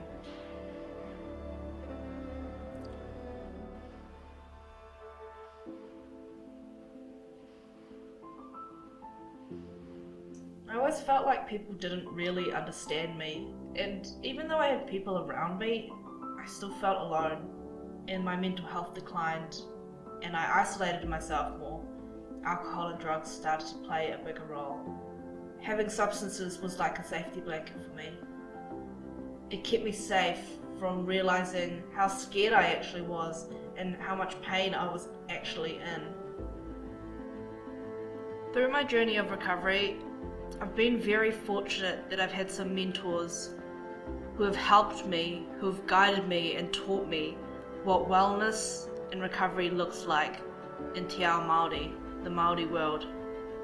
Tupuna, or our ancestors, are very important to the identity that makes up a person. When I think about this in context of my Korean culture and my Korean heritage, I feel that strength and I feel stronger and more capable. I work as a lived experience advisor, which means I get to use my personal experiences of the mental health struggles, the alcohol and drug issues that I had. I get to use that in my work every day. If I can help bring some positivity into someone's life, if I can show them that they matter, then I know I'm doing a good job.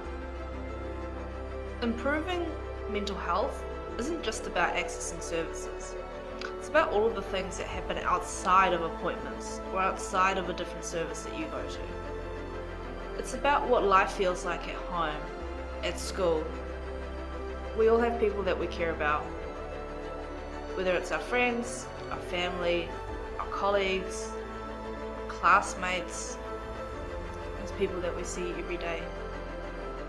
I know for me, it's my responsibility to look out for the people that I care for, just as they would for me.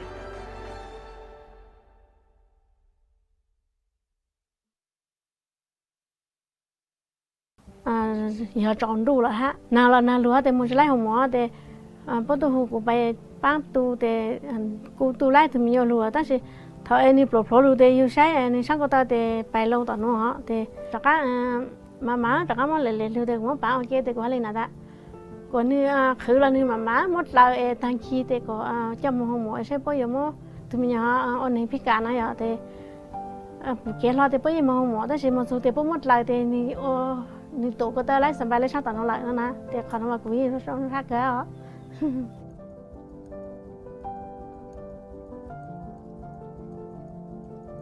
ผมย้อนรู้จักการข่าวโอ้รู้แล้วหรือยาหมอตามเนี่ยถ้าอยากจะต้องหมอเลี้ยเลยน้อยจะต้องหมอมาอยากแต่อย่างอันเดียวมาคุยผมก็ดูเท่าป้าพ่อนะอยากแต่cũng để nhà bố yêu mình nhiều để tận để nhà muốn đi cho ta để nãy giờ để yêu bài khử lại để bố hạt ta nhà lấy tiền nó chỉ tôi nuôi hạt ta hú rồi giờ muốn đi tìm mua để bố ta muốn yêu nó thì giờ sao mua hạt để trả lại mua hạt xứ nhà lấy cứ lúc sau thổi tán su lúc sau thổi nó chạy cho thổi tán su nãy giờ để bố cũng một tiền à, 但是一起bố lưu để ô lúc nào lưu nhà để bố chỉ sinh nhật nãy giờ để tôi ăn liền bên liền nữa, thì chỉ lấy nó mua lên nữa, thì sự cố lưu cho thì nhà yêu lấy số khác sự sản xuất bố thì ra nó thì cho có bố yên cả xa hạt dù lúc họ lựa mong pha plan mà yêu mình nhiều thì bố yên cả xa đâu là bố bỏ mong là chế lại giờ ta chỉ để khai có chỉ để bố yên chỉ yêu mình nhiều chế lại thì bố yên bỏ ta mong yêu mình nhiều ta muốn thì yêu mình nhiều mà thì rong rồi yêu này à rong rồi yêu là rong rồi mình nhiều cho em khổ em chỉ lấy mình pha plan cho lấy hả mà nè khó ý nè thì tụi nè chỉ muốn nhà vậy khó tôi thì nè chỉ phải chế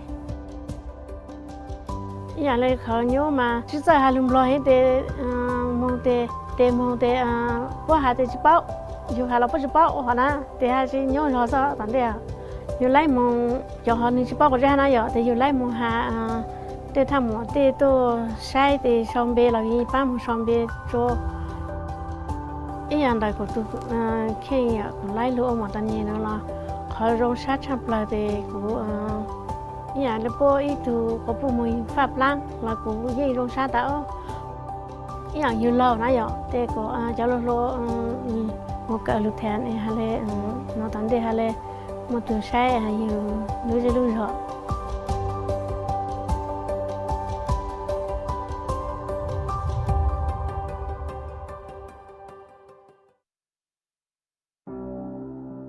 cụ pet nằm đó nó có quan này nòm ai từ thọt để cầu mưa từ chụp hình đẹp dư năng việc ngôn ngô việc đông nên bây giờ là chọn bạn đang còn lại hiện bảo tham ở liệp đai ở nhưng là thọt để cầu mưa được rồi về thông mấy những ông việc cắt những con này nòm dừng bớt sân chỉ miền mình đôi sọc phép nó bong từ từ vốn bong viên là phơi slap người nó phù bong đang thay bong cá chừng ngư ấy giống cái nè tục chừng ngư đừng tỏ bia thun ngô khang dân việc nào việc bay bê can hà được dân ban dân tay buổi bây giờ ban đăng giờ ban tụi tôi xe va đại kỳ này nòm dừng chẳng cái nào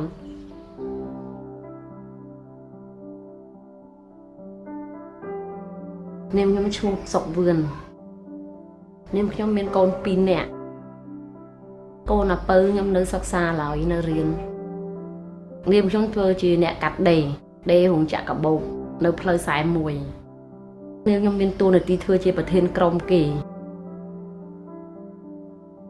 bong sầm ra cá chư sầm ra ban phẩm muối khai cá sầm ra pi càng nghe năng ô rắm tan tăng phù dương sầm ra pi càng nghe dương ọt miền càng nghe thưa hay dương chư hay dương ọt miền lôi tiết dương thử chụp này lôi lại cha chua tiết cá năng bọc bạ sầm ra nhóm bọc bạ mình tên cá năng nem nhóm tàu ve nơi pet cá là mát cứ ve đông kí hay nắng đông pùa ត្រឡប់ពីវះមកពេលវាពេទ្យនឹងវាឆ្ងាយពេកខ្ញុំក៏ទៅបើកថ្នាំនៅមណ្ឌលសុខភាពយើងគឺថ្នាំទៅលាងរបួសនិងបើកថ្នាំផ្សះលេបចាំ3 4ថ្ងៃតែបើកម្ដង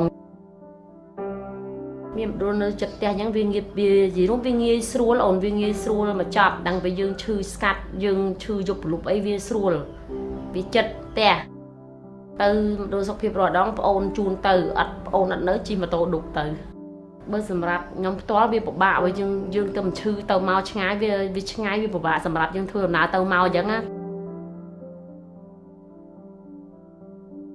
ការទៅមណ្ឌលសុខភាពហ្នឹងខ្ញុំគេមានលោកគ្រូពេទ្យមួយសម្រាប់ទៅកត់បានបអសយើងសម្រាប់ខ្ញុំថាបានបអសហ្នឹងគឺសម្រាប់ខ្ញុំវាងាយស្រួលព្រោះយើងវាអត់មានថវិកាគ្រប់គ្រាន់សម្រាប់មើលជំងឺខ្លួនឯងអញ្ចឹងណាខ្ញុំរីករាយនឹងសេវាកម្មមណ្ឌលសុខភាពគាត់ណែនាំយើងមកគាត់និយាយតាមហេតុតាមផលគាត់អត់គំរោះគំរឿយគាត់ឲ្យមានទំនុកចិត្តថាគាត់យើងទៅអញ្ចឹងគាត់បើយើងបានច្បល់មកល្អពីគាត់អីចឹងខ្ញុំធ្លាប់ឮគាត់និយាយថាពីបានបសហ្នឹងទៅប្រើទៅគេអត់មើលគាត់គេអត់មើលគាត់ដិតដល់ខ្ញុំដឹងថាកុំជឿគេជឿដែលយើងធ្លាប់ប្រើខ្លួនឯងអាមិនបានយើងដឹងទូទាំងប្រទេសហ្មងថាសង្ឃឹមថាមានបានបសហ្នឹងយើងប្រើទលំទលាយដូចយើងអ្នកមានលុយចឹងណាខ្ញុំចង់ឲ្យគេគ្រប់គ្នាមានទំនុកចិត្តដូចខ្ញុំមានទំនុកចិត្តលើបានបសអញ្ចឹងព្រោះកាលហ្នឹងខ្ញុំបើអត់មានបានបសហ្នឹងក៏អត់មានរស់ដល់ថ្ងៃហ្នឹងដែរ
$85 кг жинтэй байсан. Дарал маш өндөртэй, зүрхний цохилт, хэмэлдэгдэлтэй, сахар маш өндөр түвшинд байдаг байсан. Тэгээ илүүдэл жинтэй, тэгээ маш буруу бололтой, маш буруу зуршилтай байсан хүн байгаа. Хөрөгчөө удлаад цаг болохгүй нүд анаастай ингэж явж очиж юм авч иддэг одоо дандаа кола өдөр нь одоо идж ухам одоо өдөр нь бэлддэг хям, сэндвич ч юм уу одоо ингээл газтаа ундаа ингээд хөрөгчнөө бэлдэж явж ингэж шин хондог байсан. Тэр өсвөл байнгын нэг юм амьсгаатай ингээл өлсөн, цангасан тий. Наг мемори ишигтэй байгаа гэдэг 39 настай Дархан аймгийн Дархан суманд амьдардаг эрүүл амьдралын хэв маягийн клуб ажилладаг байгаа. Би одоо ингээд орчлонгоос явчлаа гэж одоо муугаар бодоход одоо миний өөр хүүхдийг миний ханижлагад надаас өөрөөр ингээд илүү хайрлах хүн байхгүй. Гэр бүл гэдэг бол одоо миний хувьд л одоо аз жаргал амьдрал маань юм да. Бид нар буруу яваад байвал хүүхдүүд маань хүртэл дагаад буруу яваад байдаг. Бид нар өөрсдөө үлгэр жишээл байж одоо үгээр биш үйлдэлээр одоо ингээ өөртнийг харуулах хэрэгтэй байна гэдгийг л ойлгосон л та. Архин тамхины хэрэглэнээс гарснаар бол одоо би их хөнгөрж байгаа. Тэг шүн сайхан 50 унтаж байгаа.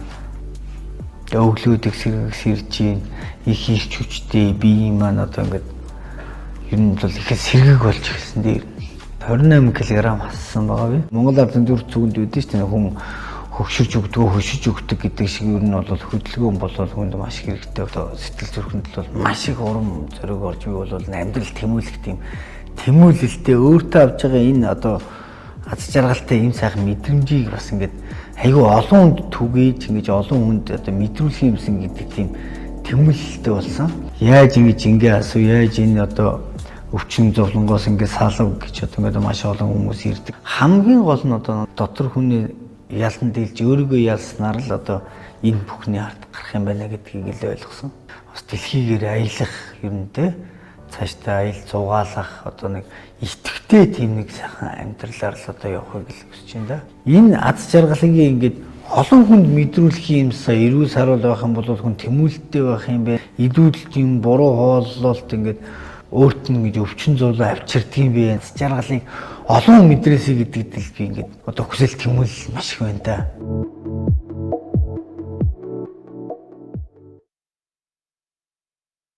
I find it very rewarding to reach out to the women, give them the information. They develop the trust for you to conduct those tests on them. And then when their lives are being saved or when they are treated early, their lives are prolonged. So that is the rewarding part of the work that I do.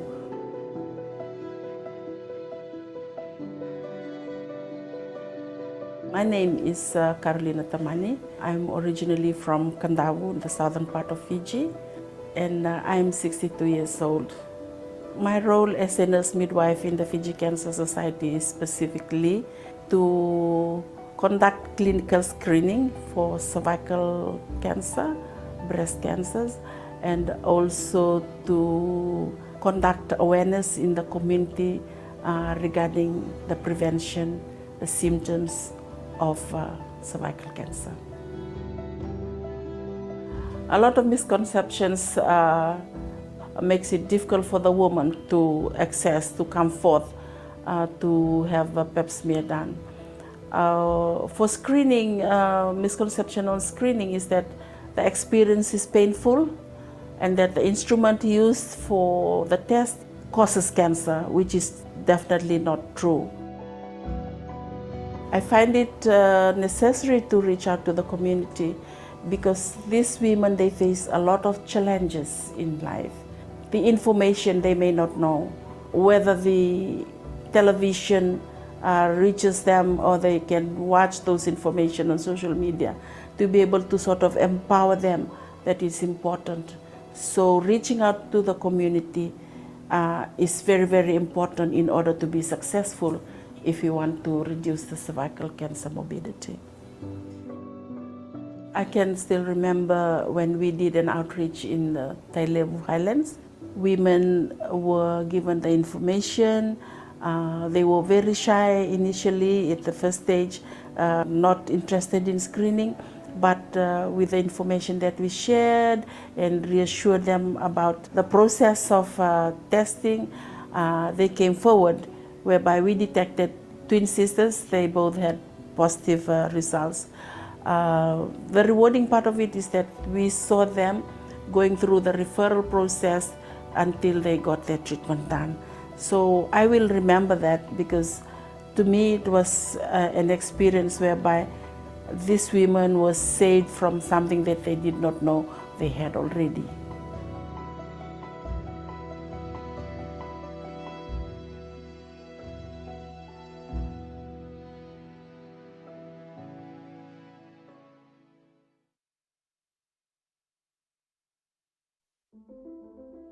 I remember coming home from school one day. Mum said we needed to talk. We went into my room. The bed was perfectly made. The sun was streaming in from outside. And as soon as Mum opened her mouth, I knew it was bad news. Someone had told her that I was gay. And with the cultural background that we come from, that wasn't okay. I felt isolated. I felt like I could never share my true self. And I felt like no one would ever love me.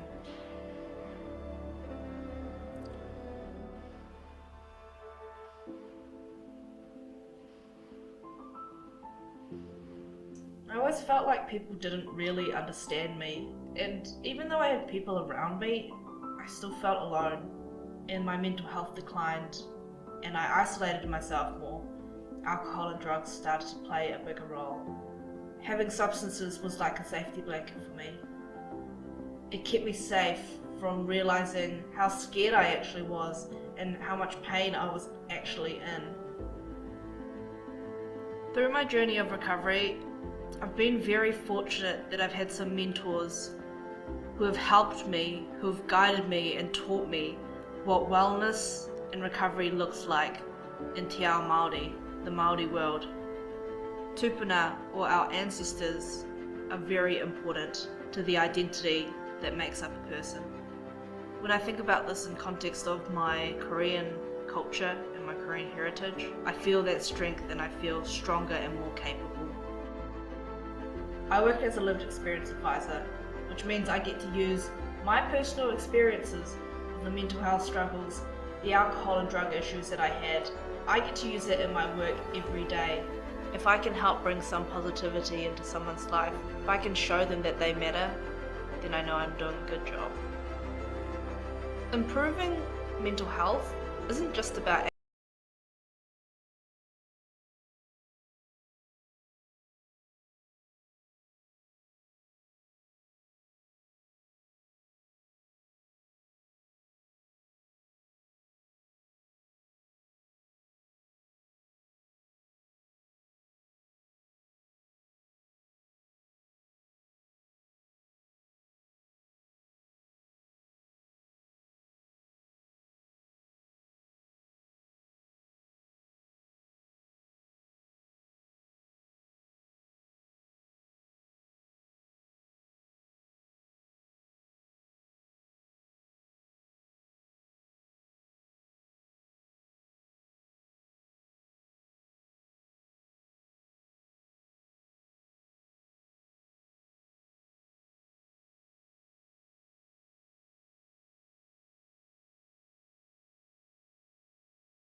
Ministers, Excellencies,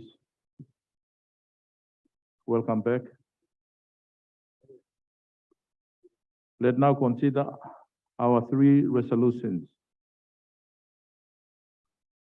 But before that, a kind request to make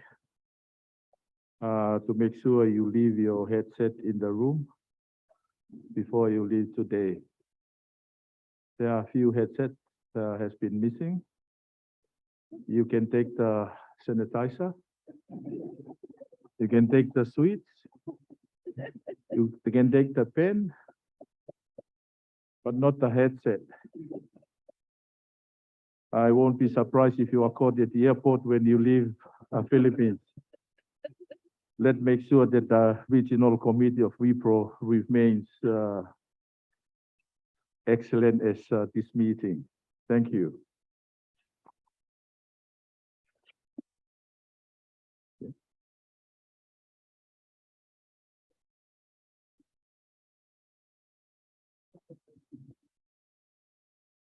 The next proposed resolution, WPR/RC73/conference paper number 3 is on reaching the unreached.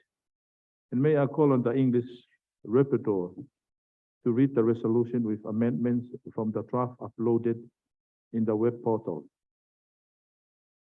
Thank you. Mr. Chair, I am pleased to present the draft resolution on reaching the unreached. The resolution already reflects all amendments suggested. In addition, the French rapporteur and I have tried to reflect any concerns expressed by member states, both in the plenary session and online, in the draft resolutions. Now, I will read the resolution. WPR RC 73, conference paper number 3, 28th of October 2022. Reaching the unreached. The Regional Committee, affirming that reaching the unreached is of fundamental importance to achieving health for all people in line with the Sustainable Development Goals and the vision for WHO's work with member states and partners to improve health in the Western Pacific, presented in For the Future, towards the healthiest and safest region. Appreciating member states have made good progress on many health targets and in reaching unreached populations, although some gains were reversed during the COVID-19 pandemic. Building on innovations and new ways of working that were rapidly put into effect to address health challenges, including reaching the unreached during the pandemic. Stressing that, despite this progress, too many people remain unreached with limited or no access to good quality health services and poorer than expected health outcomes, a situation exacerbated by the pandemic. Recognising that investment is necessary to transform health systems so that they are comprehensive, people-centred, integrated, and built on primary health care to reach everyone everywhere in order to achieve the highest attainable standard of health and contribute to sustainable development. 1. Endorses the regional framework for reaching the unreached in the Western Pacific 2022 to 2030. 2. Urges member states, 1. To use the regional framework to guide strategies and actions to reach the unreached at all levels within health systems. 2, to foster high-level commitment and intersectoral collaboration among government agencies and with unreached communities to ensure that health systems reach everyone, everywhere. 3, to ensure adequate resources for the development of health systems focused on primary health care that reach the unreached. 3, request the Regional Director, 1, to provide technical support for member states to develop strategies and actions to reach the unreached at all levels within health systems. 2, to facilitate dialogue and the exchange of knowledge, experiences, lessons, and innovations among member states. And 3, to report periodically on progress in implementing the regional framework for reaching the unreached in the Western Pacific 2022 to 2030. Thank you, Mr. Chair.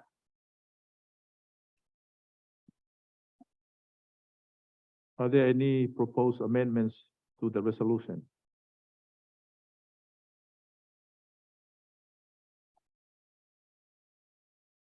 I see no hands. If there are no further comments, the draft resolution is adopted.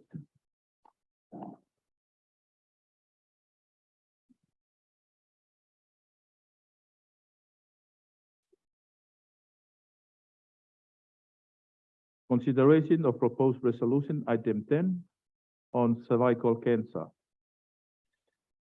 The first proposed resolution, WBR RC 73 conference paper number 4 is on cervical cancer. May I call on the English rapporteur to read the resolution with amendments from the draft uploaded in the web portal. Thank you.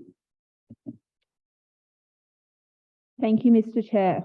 I am pleased to present the draft resolution on cervical cancer. Once again, the French rapporteur and I have already reflected in the draft resolutions any concerns commonly expressed by member states in the plenary session and online. I will now read the resolution. WPR RC 73, conference paper number 4, 28th of October 2022. Cervical cancer. The Regional Committee, recalling the 2020 World Health Assembly resolution adopting the WHO global strategy to accelerate the elimination of cervical cancer as a public health problem, WHA 73.2, and Sustainable Development Goal SDG targets 3.4 and 3.8, calling for 1/3 reduction in premature mortality from non-communicable diseases, NCDs, through prevention and treatment, and the achievement of universal health coverage that leaves no one behind. Affirming that safeguarding the health of women and girls and ensuring gender equality and access to health services, not only for their health today, but also for healthy societies in the future, necessitates a focus on cervical cancer prevention and control. Affirming that investing in women's health is essential for economic development and the achievement of the strategic vision for the Western Pacific presented in For the Future towards the healthiest and safest region. Recognising the urgent need for integrated action to prevent the suffering and significant burden caused by cervical cancer, especially among women and girls more likely to develop cervical cancer, such as those living with HIV and sexually transmitted infections and other vulnerable and hard to reach groups. 1. Endorses the strategic framework for the comprehensive prevention and control of cervical cancer in the Western Pacific region 2023 to 2030. 2. Urges member states, 1, to use the strategic framework as a guide to develop or adapt national cervical cancer action plans, strategies and policies according to local situations, capacities and resources. 2, to foster high-level commitment and intersectoral collaboration among government agencies as well as civil society organisations in support of a coordinated approach integrated into other public health programs at national and subnational levels. 3, to ensure adequate resources are dedicated to prevention and care for a sustainable cervical cancer elimination program. 3, request the Regional Director, 1, to provide technical support to member states in the implementation of the strategic framework. 2, to facilitate collaboration, advocacy, innovation and partnerships to strengthen cervical cancer elimination efforts. And 3, to report periodically on progress in the implementation of the strategic framework for the comprehensive prevention and control of cervical cancer in the Western Pacific region 2023 to 2030. Thank you, Mr. Chair. Thank you. Are there any proposed amendments to the resolution?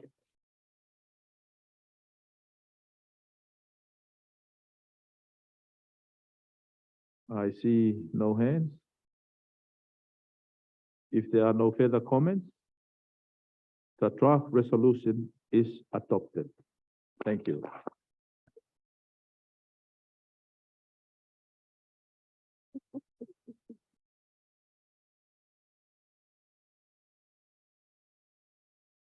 Consideration of proposed resolutions, item 11, on mental health. The last proposed resolution, WPR/RC 73, conference paper number 5 is on mental health. May I call on the English rapporteur to read the resolution with amendments from the draft uploaded in the web portal. Thank you. Thank you, Mr. Chair. I am pleased to present the final draft resolution on mental health. Again, the French rapporteur and I have reflected any concerns expressed by member states in the draft resolutions. Now I will read the resolution. WPR RC 73, conference paper number 5, 28th of October 2022. Mental health. The Regional Committee, recalling the regional agenda for implementing the Mental Health Action Plan 2013 to 2020 in the Western Pacific, and subsequent efforts by member states and partners to promote a social movement for action on mental health and well-being. Affirming that promoting and protecting mental health is critical throughout the life course to ensure the highest attainable quality of life and level of health and well-being, contributing to the achievement of the vision for the Western Pacific presented in For the Future towards the healthiest and safest region and the Sustainable Development Goals. Deeply concerned by the looming mental health crisis in the Western Pacific region, driven by social pressures and vulnerabilities, and amplified by the widespread impact of the COVID-19 pandemic on everyday life. Recognizing that current mental health systems cannot address future challenges unless they meet the full range of mental health needs of all people across every stage of life, today and in the future. 1. Endorses the Regional Framework for the Future of Mental Health in the Western Pacific, 2023 to 2030. 2. Urges member states, 1. To use the regional framework as a guide to refocus 各个成员国使用该框架作为指南，重新聚焦精神卫生的议程，包括福祉、覆盖缺医少药人群，促进所有 mental health support and care through high-level commitment and intersectoral collaboration among government agencies and civil society organisations in support of a coordinated approach at national, subnational and community levels. 3. To ensure adequate resources are devoted to national strategies or plans to embed culturally appropriate mental health approaches into the settings and practices of daily life in communities. 3. Request the Regional Director, 1. To provide technical support for member states to put into effect national strategies and plans in line with the regional framework. 2. To facilitate dialogue and the exchange of knowledge, experiences, lessons and innovations among member states. 3. To report periodically on progress in the implementation of the regional framework for the future of mental health in the Western Pacific, 2023 to 2030. Thank you, Mr. Chair. Thank you very much. Are there any other proposed amendments to the resolution?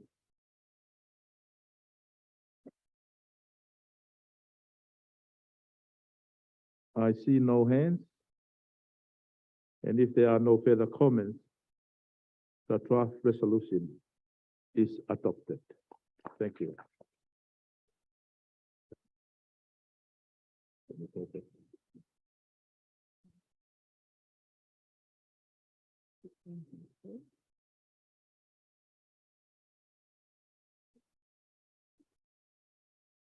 Now we go back to item 16.3, and we will continue with any more intervention on this agenda item.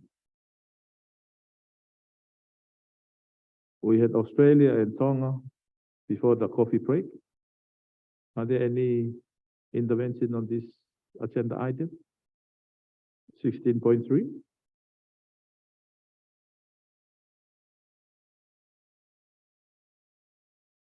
If not, I may now call on the Secretariat to respond to the points that have been made by Australia and Tonga.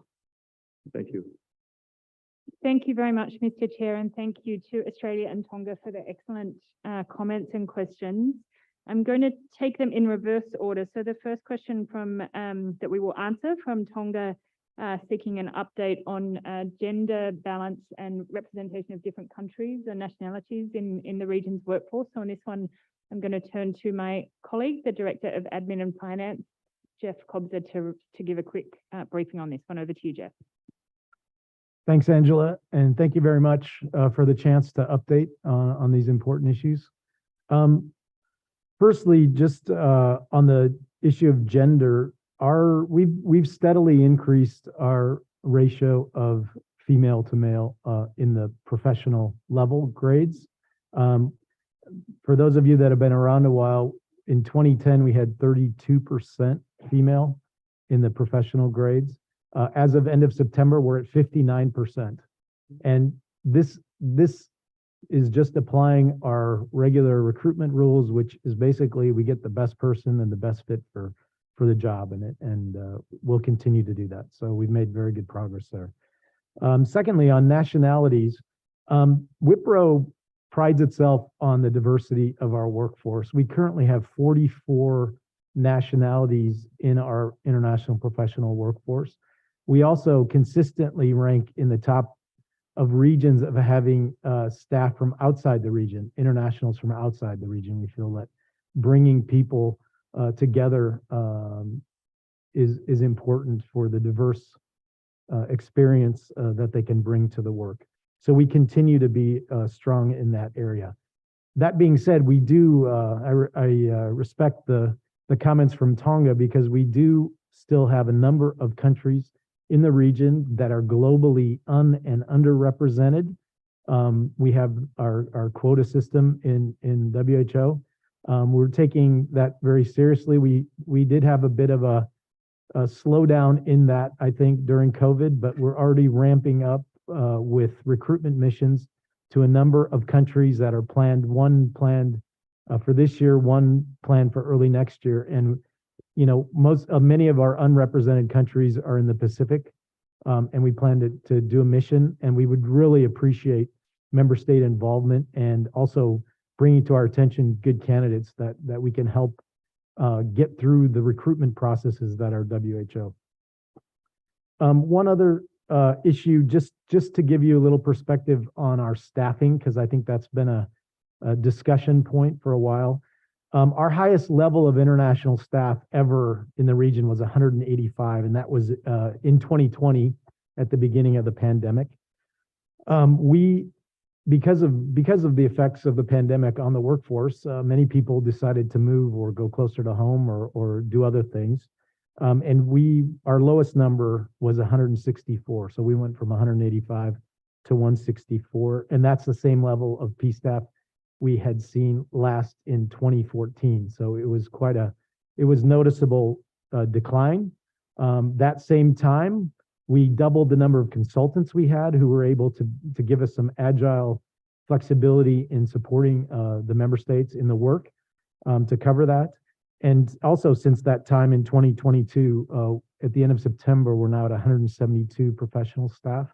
We're taking the recruitment process. We hear you. We've taken it very seriously. We're investing in new staff in the recruitment area. We have a new HR manager for the region who's very active in this area, and we hope to continue to improve our numbers to best support and better support the member states. And this is all in line with the workplace culture things that we've heard from staff to try to reduce burdens, bring more people as quickly as we can. I feel like we're making good progress and we'll continue to do so. Thank you, Chair. Thanks very much, Jeff. Now I just want to quickly respond to the series of questions from Australia. Thank you very much for your support for this broad area of work and the excellent questions. So the first question was about encouraging us to do a repeat of the February survey to kind of measure progress against baseline. That's exactly the plan. I mentioned in the presentation the piece of work we're doing at the moment on monitoring and evaluation. So part of the plan for that is a repeat of the February survey, supplemented with some qualitative data collection, some more focus groups, etc., so that we properly understand what the survey results are telling us. So thank you very much for that suggestion. And yes, that's definitely part of the plan. the concern about the level of reported witnessing of and experiencing of bullying, abuse and harassment also expressed by Tonga. Yes, absolutely, we share your concern. I think the question was about how much of the reported experiences of that in the survey are reflected in formal complaints. We don't know because the survey, as you would understand, was anonymous. Obviously, the data is de-identified. So we have no way of cross-matching and would not want to try to do that because it would undermine people's confidence in the anonymity of the survey. But what we have done in response to that, those findings from the survey is, first of all, the ombudsperson, that was in direct response to that, but also making people aware of the different mechanisms that exist to make complaints. As I mentioned in the presentation, it was clear that people didn't know the existing system well enough. So we're making a lot of effort to keep informing people about the different channels that are open to them if they have a problem or witness a problem in order to report that, get support, etc. And that will need to be an ongoing effort. Obviously, building awareness of and confidence in those systems is not something that can be fixed with, one email or one presentation, but that will be an ongoing area of focus. There was also a question about sharing de-identified data from the ombudsperson on the number of visitors or people who come to see him. We don't have that information yet. He's relatively new, but I think we do need to do a piece of work on what the reporting from that function looks like, both to our own staff as a measure of accountability, but also to all of you. So with your indulgence, we'll take that one on notice and think about it a little bit more. And then I think the last question was about whether the caseload of sexual exploitation, abuse, harassment cases has gone up in Wipro in a similar way to the reports that suggest it's gone up in HQ. We do not have an investigation function in the regional office. That only sits in HQ, so we don't manage formal complaints. We refer our practice is to refer all of those to the investigative function in HQ. But as part of our efforts to make people aware of the channels that they have, as I mentioned before, we're making sure that we include in that a very strong emphasis on and encouragement to people to report any cases, any incidents that they see in this space. But as I said, we can't really comment on the investigation caseload because we don't manage that in the regional office. With that, I hope that answers all of your questions, and just thanks again to Australia and Tonga for the interventions, and to the other member states during the week who've expressed support for our work in this area. We obviously plan to continue it in the interests of improving our workplace culture, improving our organisational efficiency in order to be able to better serve all of you. Thank you very much, Mr. Chair. Thank you, Dr. Fred. While we are taking written comments on 16.4 items recommended by the World Health Assembly and Executive Board, we must come to a decision on membership of the Standing Committee for Health Emergency Prevention, Preparedness and Response.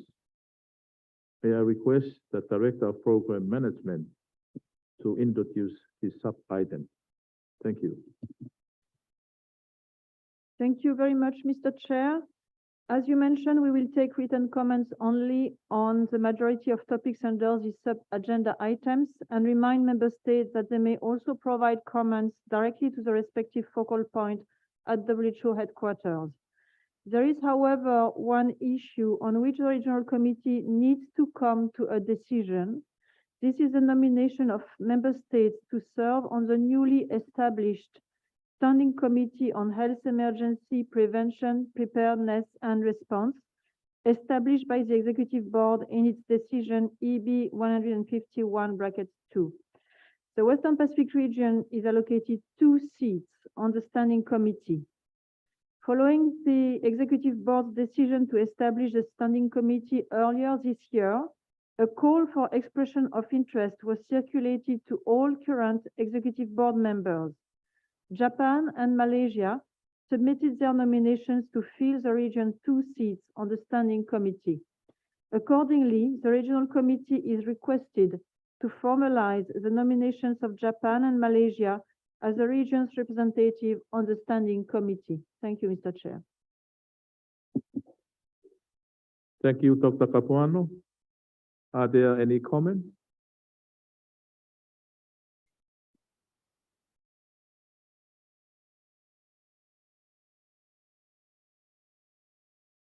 I see no hands. If there are no further comments, I take it that the committee, noting decision EP 150 and EP 151, approve Japan and Malaysia as the region's nomination for membership in the Standing Committee on Health Emergency Prevention, Preparedness and Response. It is so decided.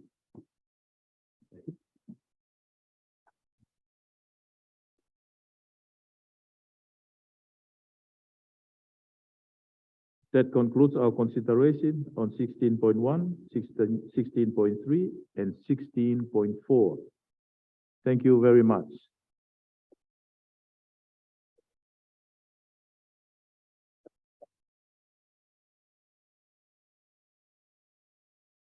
We now move to agenda item 17, special program of research, development, and research training in human reproduction. Membership of the Policy and Coordination Committee, document WPR RC 73/13.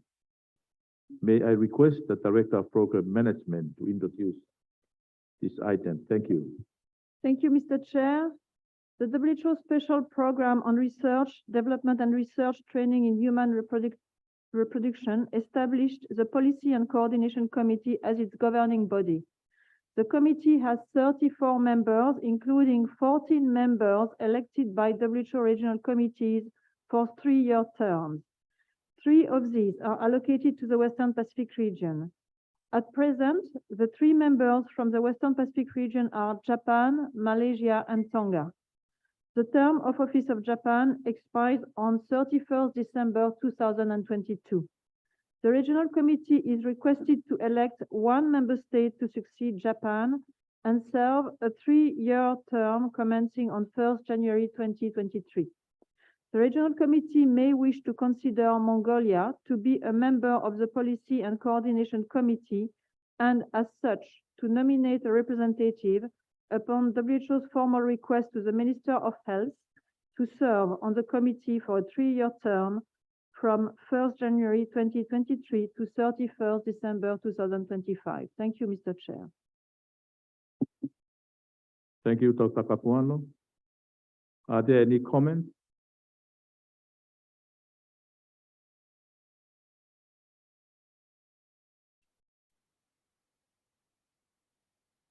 If there are no comments, I take this that the committee agrees that Mongolia should serve as a member of the Policy and Coordination Committee of the Special Program of Research, Development, and Research Training in Human Reproduction. It is so decided.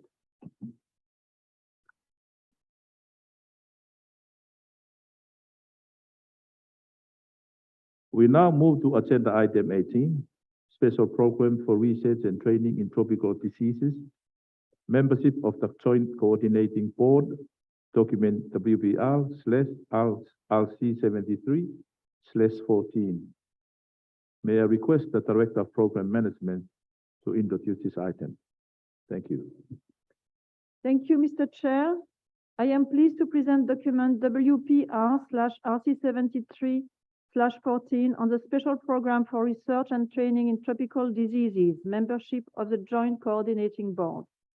TDR is a global program of scientific collaboration that helps coordinate, support, and influence global efforts to combat these major diseases, the heaviest burden of which falls on the poor and disadvantaged. TDR is co-sponsored by UNICEF, UNDP, the World Bank, and WHO. The program operates within a broad framework of intergovernmental and interagency cooperation and participation. The Joint Coordinating Board is TDR's governing body. It provides opportunities to voice the needs of member states, the region, and disease endemic countries.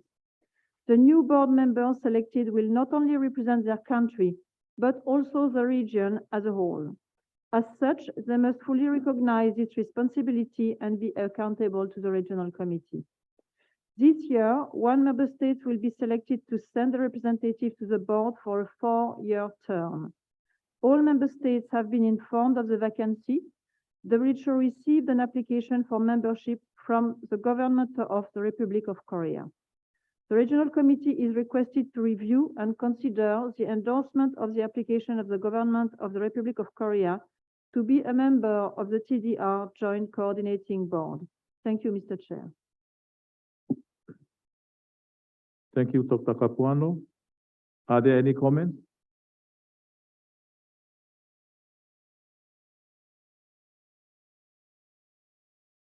If there are no comments, I take it that the committee agrees that the Republic of Korea should serve as a member of the Policy and Coordination Committee of the Special Program of Research, Development and Research Training in Human Reproduction.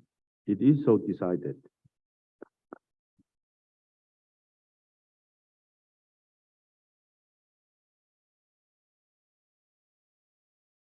We now move to agenda item 19, time and place of the 74th and 75th session of the Regional Committee.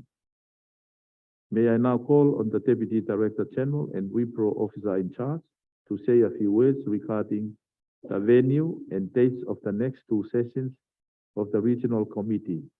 Dr. Jacob, please, floor is yours. Thank you very much, Chairperson. Looking ahead of time and place for the future sessions of the Regional Committee, what we would like to suggest is that the next year, as it is scheduled to be an election year, our usual practice is to host the session in Manila. It is scheduled from the 16th to the 20th of October, 2023. We will further discuss the plans for 2024 at the next year's session of the Regional Committee, following discussions regarding hosting. Thank you, Chair. Back to you. Thank you, Dr. Jacob. Do representatives agree on Dr. Jacob's proposal? Any other comments or?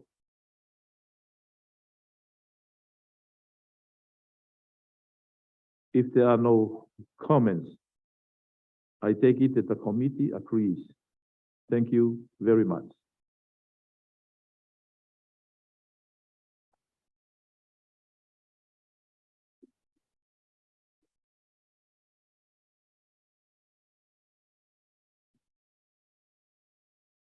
Ministers, Excellencies, we now come to the closer of the session, and I understand that the Secretariat has prepared a video recapping our meeting this week.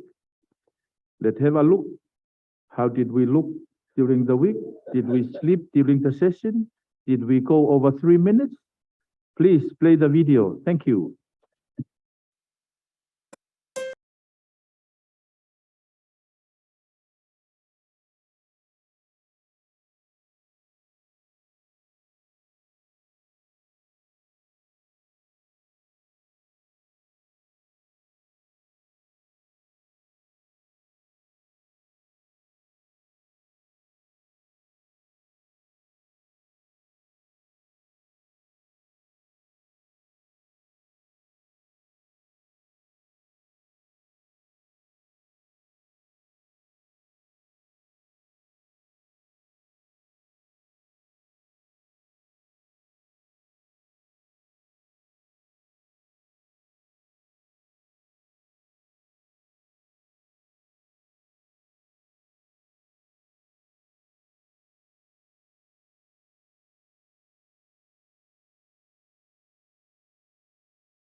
Thank you. Resolution of appreciation. I understand that the representative from Singapore would like to say something. Thank you. Singapore, you have the floor. Thank you, Chair. I would like to move a resolution of appreciation. The Regional Committee expresses its appreciation and thanks to the Chairperson, Vice Chairperson, and Rapporteurs elected by the committee for their excellent stewardship of the meeting. The representatives of the intergovernmental and non-governmental organizations for their oral and written statements. The WHO Western Pacific Region Secretariat for its work in preparing for the hybrid session and meeting arrangements. Thank you. Thank you very much, Singapore. Are there any comments on the honorable delegate's proposal?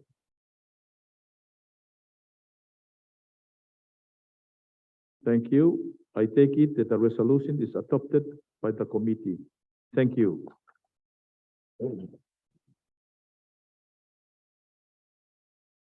Now, before we conclude, I understand from the Secretariat that a draft report of this session will be sent to each representative who has been present with a request for comment. If no comments are received by the due date, the draft report will be considered to have been accepted. May I now call on the Deputy Director General and WIPRO officer in charge to say a few words. Thank you.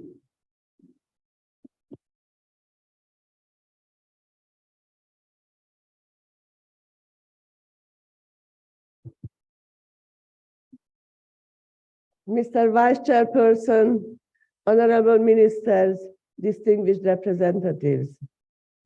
This has been a great regional committee. I'd like to thank you for your warm welcome to me as officer in charge this week. I have to say, I have been so impressed by the unity, solidarity, and the spirit of consensus in this regional committee and of the whole region. I have heard about the WIPRO family spirit before, but it has been a real privilege to see it up close and in action over the past few days. I am also impressed by how serious member states in this region take the regional committee. It was great to see so many ministers gathered here, many physically and some online. We are so grateful to them and to all the delegates here this week for giving us guidance and clear decisions for our work in the year ahead. It has indeed been another challenging year for all of us for many reasons. But it is encouraging to see just how much progress the region has made towards driving forward for the future vision, even in the face of the ongoing pandemic. We made strong progress on our technical agenda items this year on non-communicable disease prevention and control, primary health care, reaching the unreached, cervical cancer, and mental health. I appreciate your collaboration in the lead up to these discussions, and we are looking forward to continuing our work with you in these areas and others, such as communications for health. Additionally, we held side events on health financing, antimicrobial resistance, and innovation. I hope you found these discussions interesting and compelling. I'd like to thank all the speakers that joined us. Behind all this work is our wonderful asset, our staff. I am equally impressed by the work of WHO in the region, which is only possible due to the efforts of our workforce.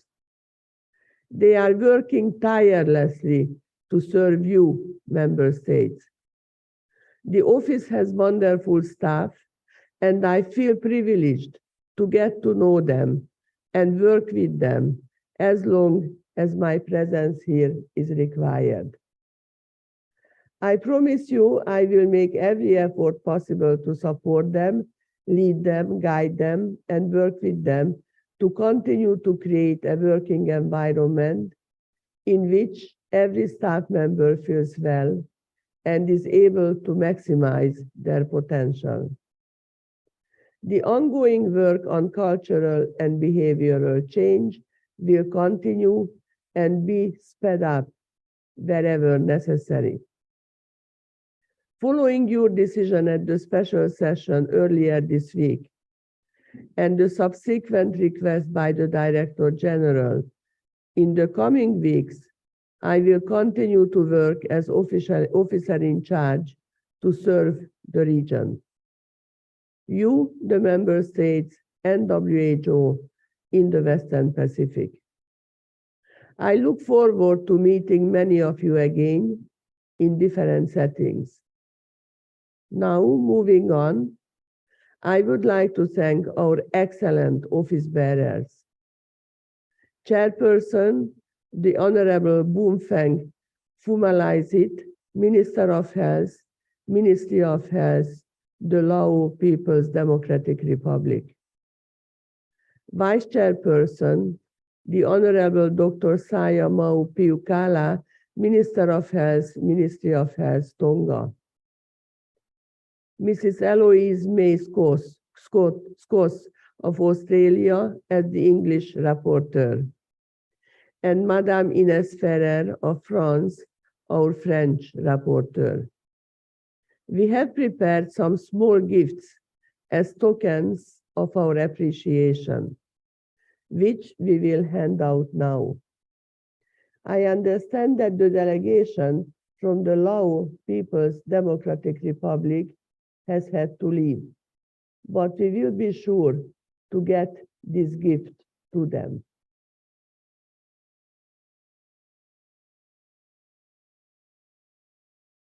Next, could I please request Minister Piukala to please accept this gift. Minister.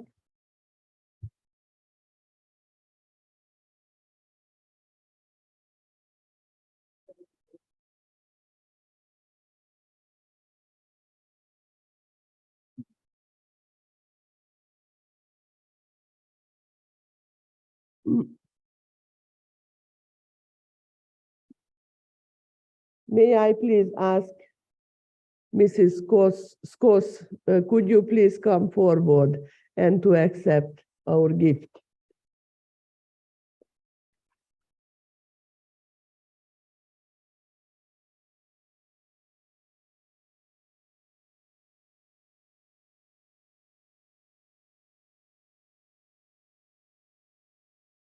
And finally, Madame Ines Ferrer, could you please come forward?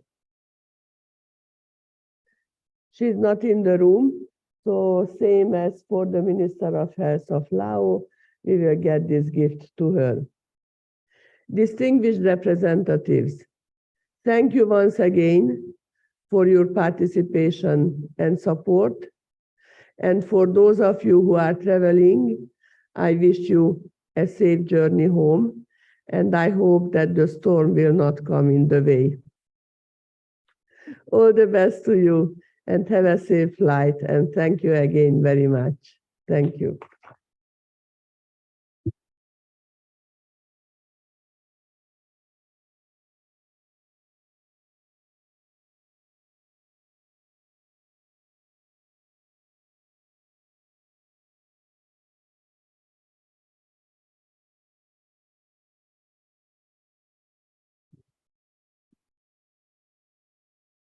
Thank you, Dr. Jacob. Dr. Jacob, the DDG and officer in charge WIPRO office, Dr. Capuano,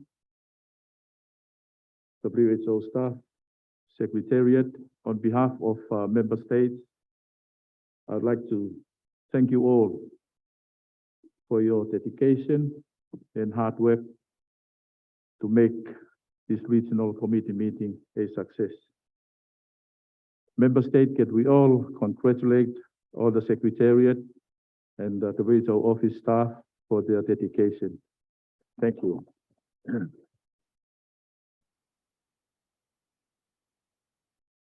Ministers, Excellencies, I must thank you all for the trust and faith that you have in me to be the Vice Chairperson and to chair the Regional Committee from Wednesday until today. And I hope that I perform my duty to your expectation. If not, too bad, the meeting is over.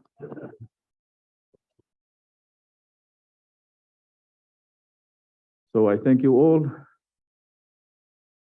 I wish you all the best. Purpose of us being here to serve our member states and our countries, and to serve it better to the best of our ability.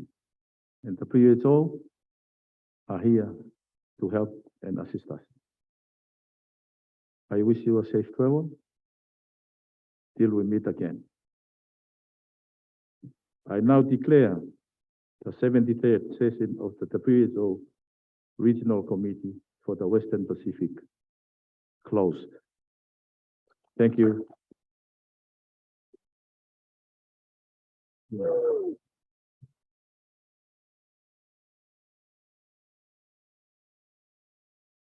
Thank you very much. Before we go to lunch, I would like to invite Mr. Kopsa, Director of Administration and Finance, to make a final announcement. Lunch will be served at Robinson Mall. No, same place we had lunch, we'll be having lunch there. Thank you. Thank you, Chair. It's actually 27th floor again, but if you prefer Robinson's, that's there too. It seems like it wouldn't be a Western Pacific Regional Committee without a storm blowing through and getting travel a little disrupted, but we have full faith in the resilience of the Philippine government and the way that they manage travel. It looks like maybe Saturday night to Sunday morning, if you're flying, please pay close attention to what's happening. Our travel team will be here to support you, and if any changes are needed, you'll be informed. And we thank you very much for coming and look forward to seeing you again soon. Thank you. Thank you. Ministers, Excellencies, consider this session closed.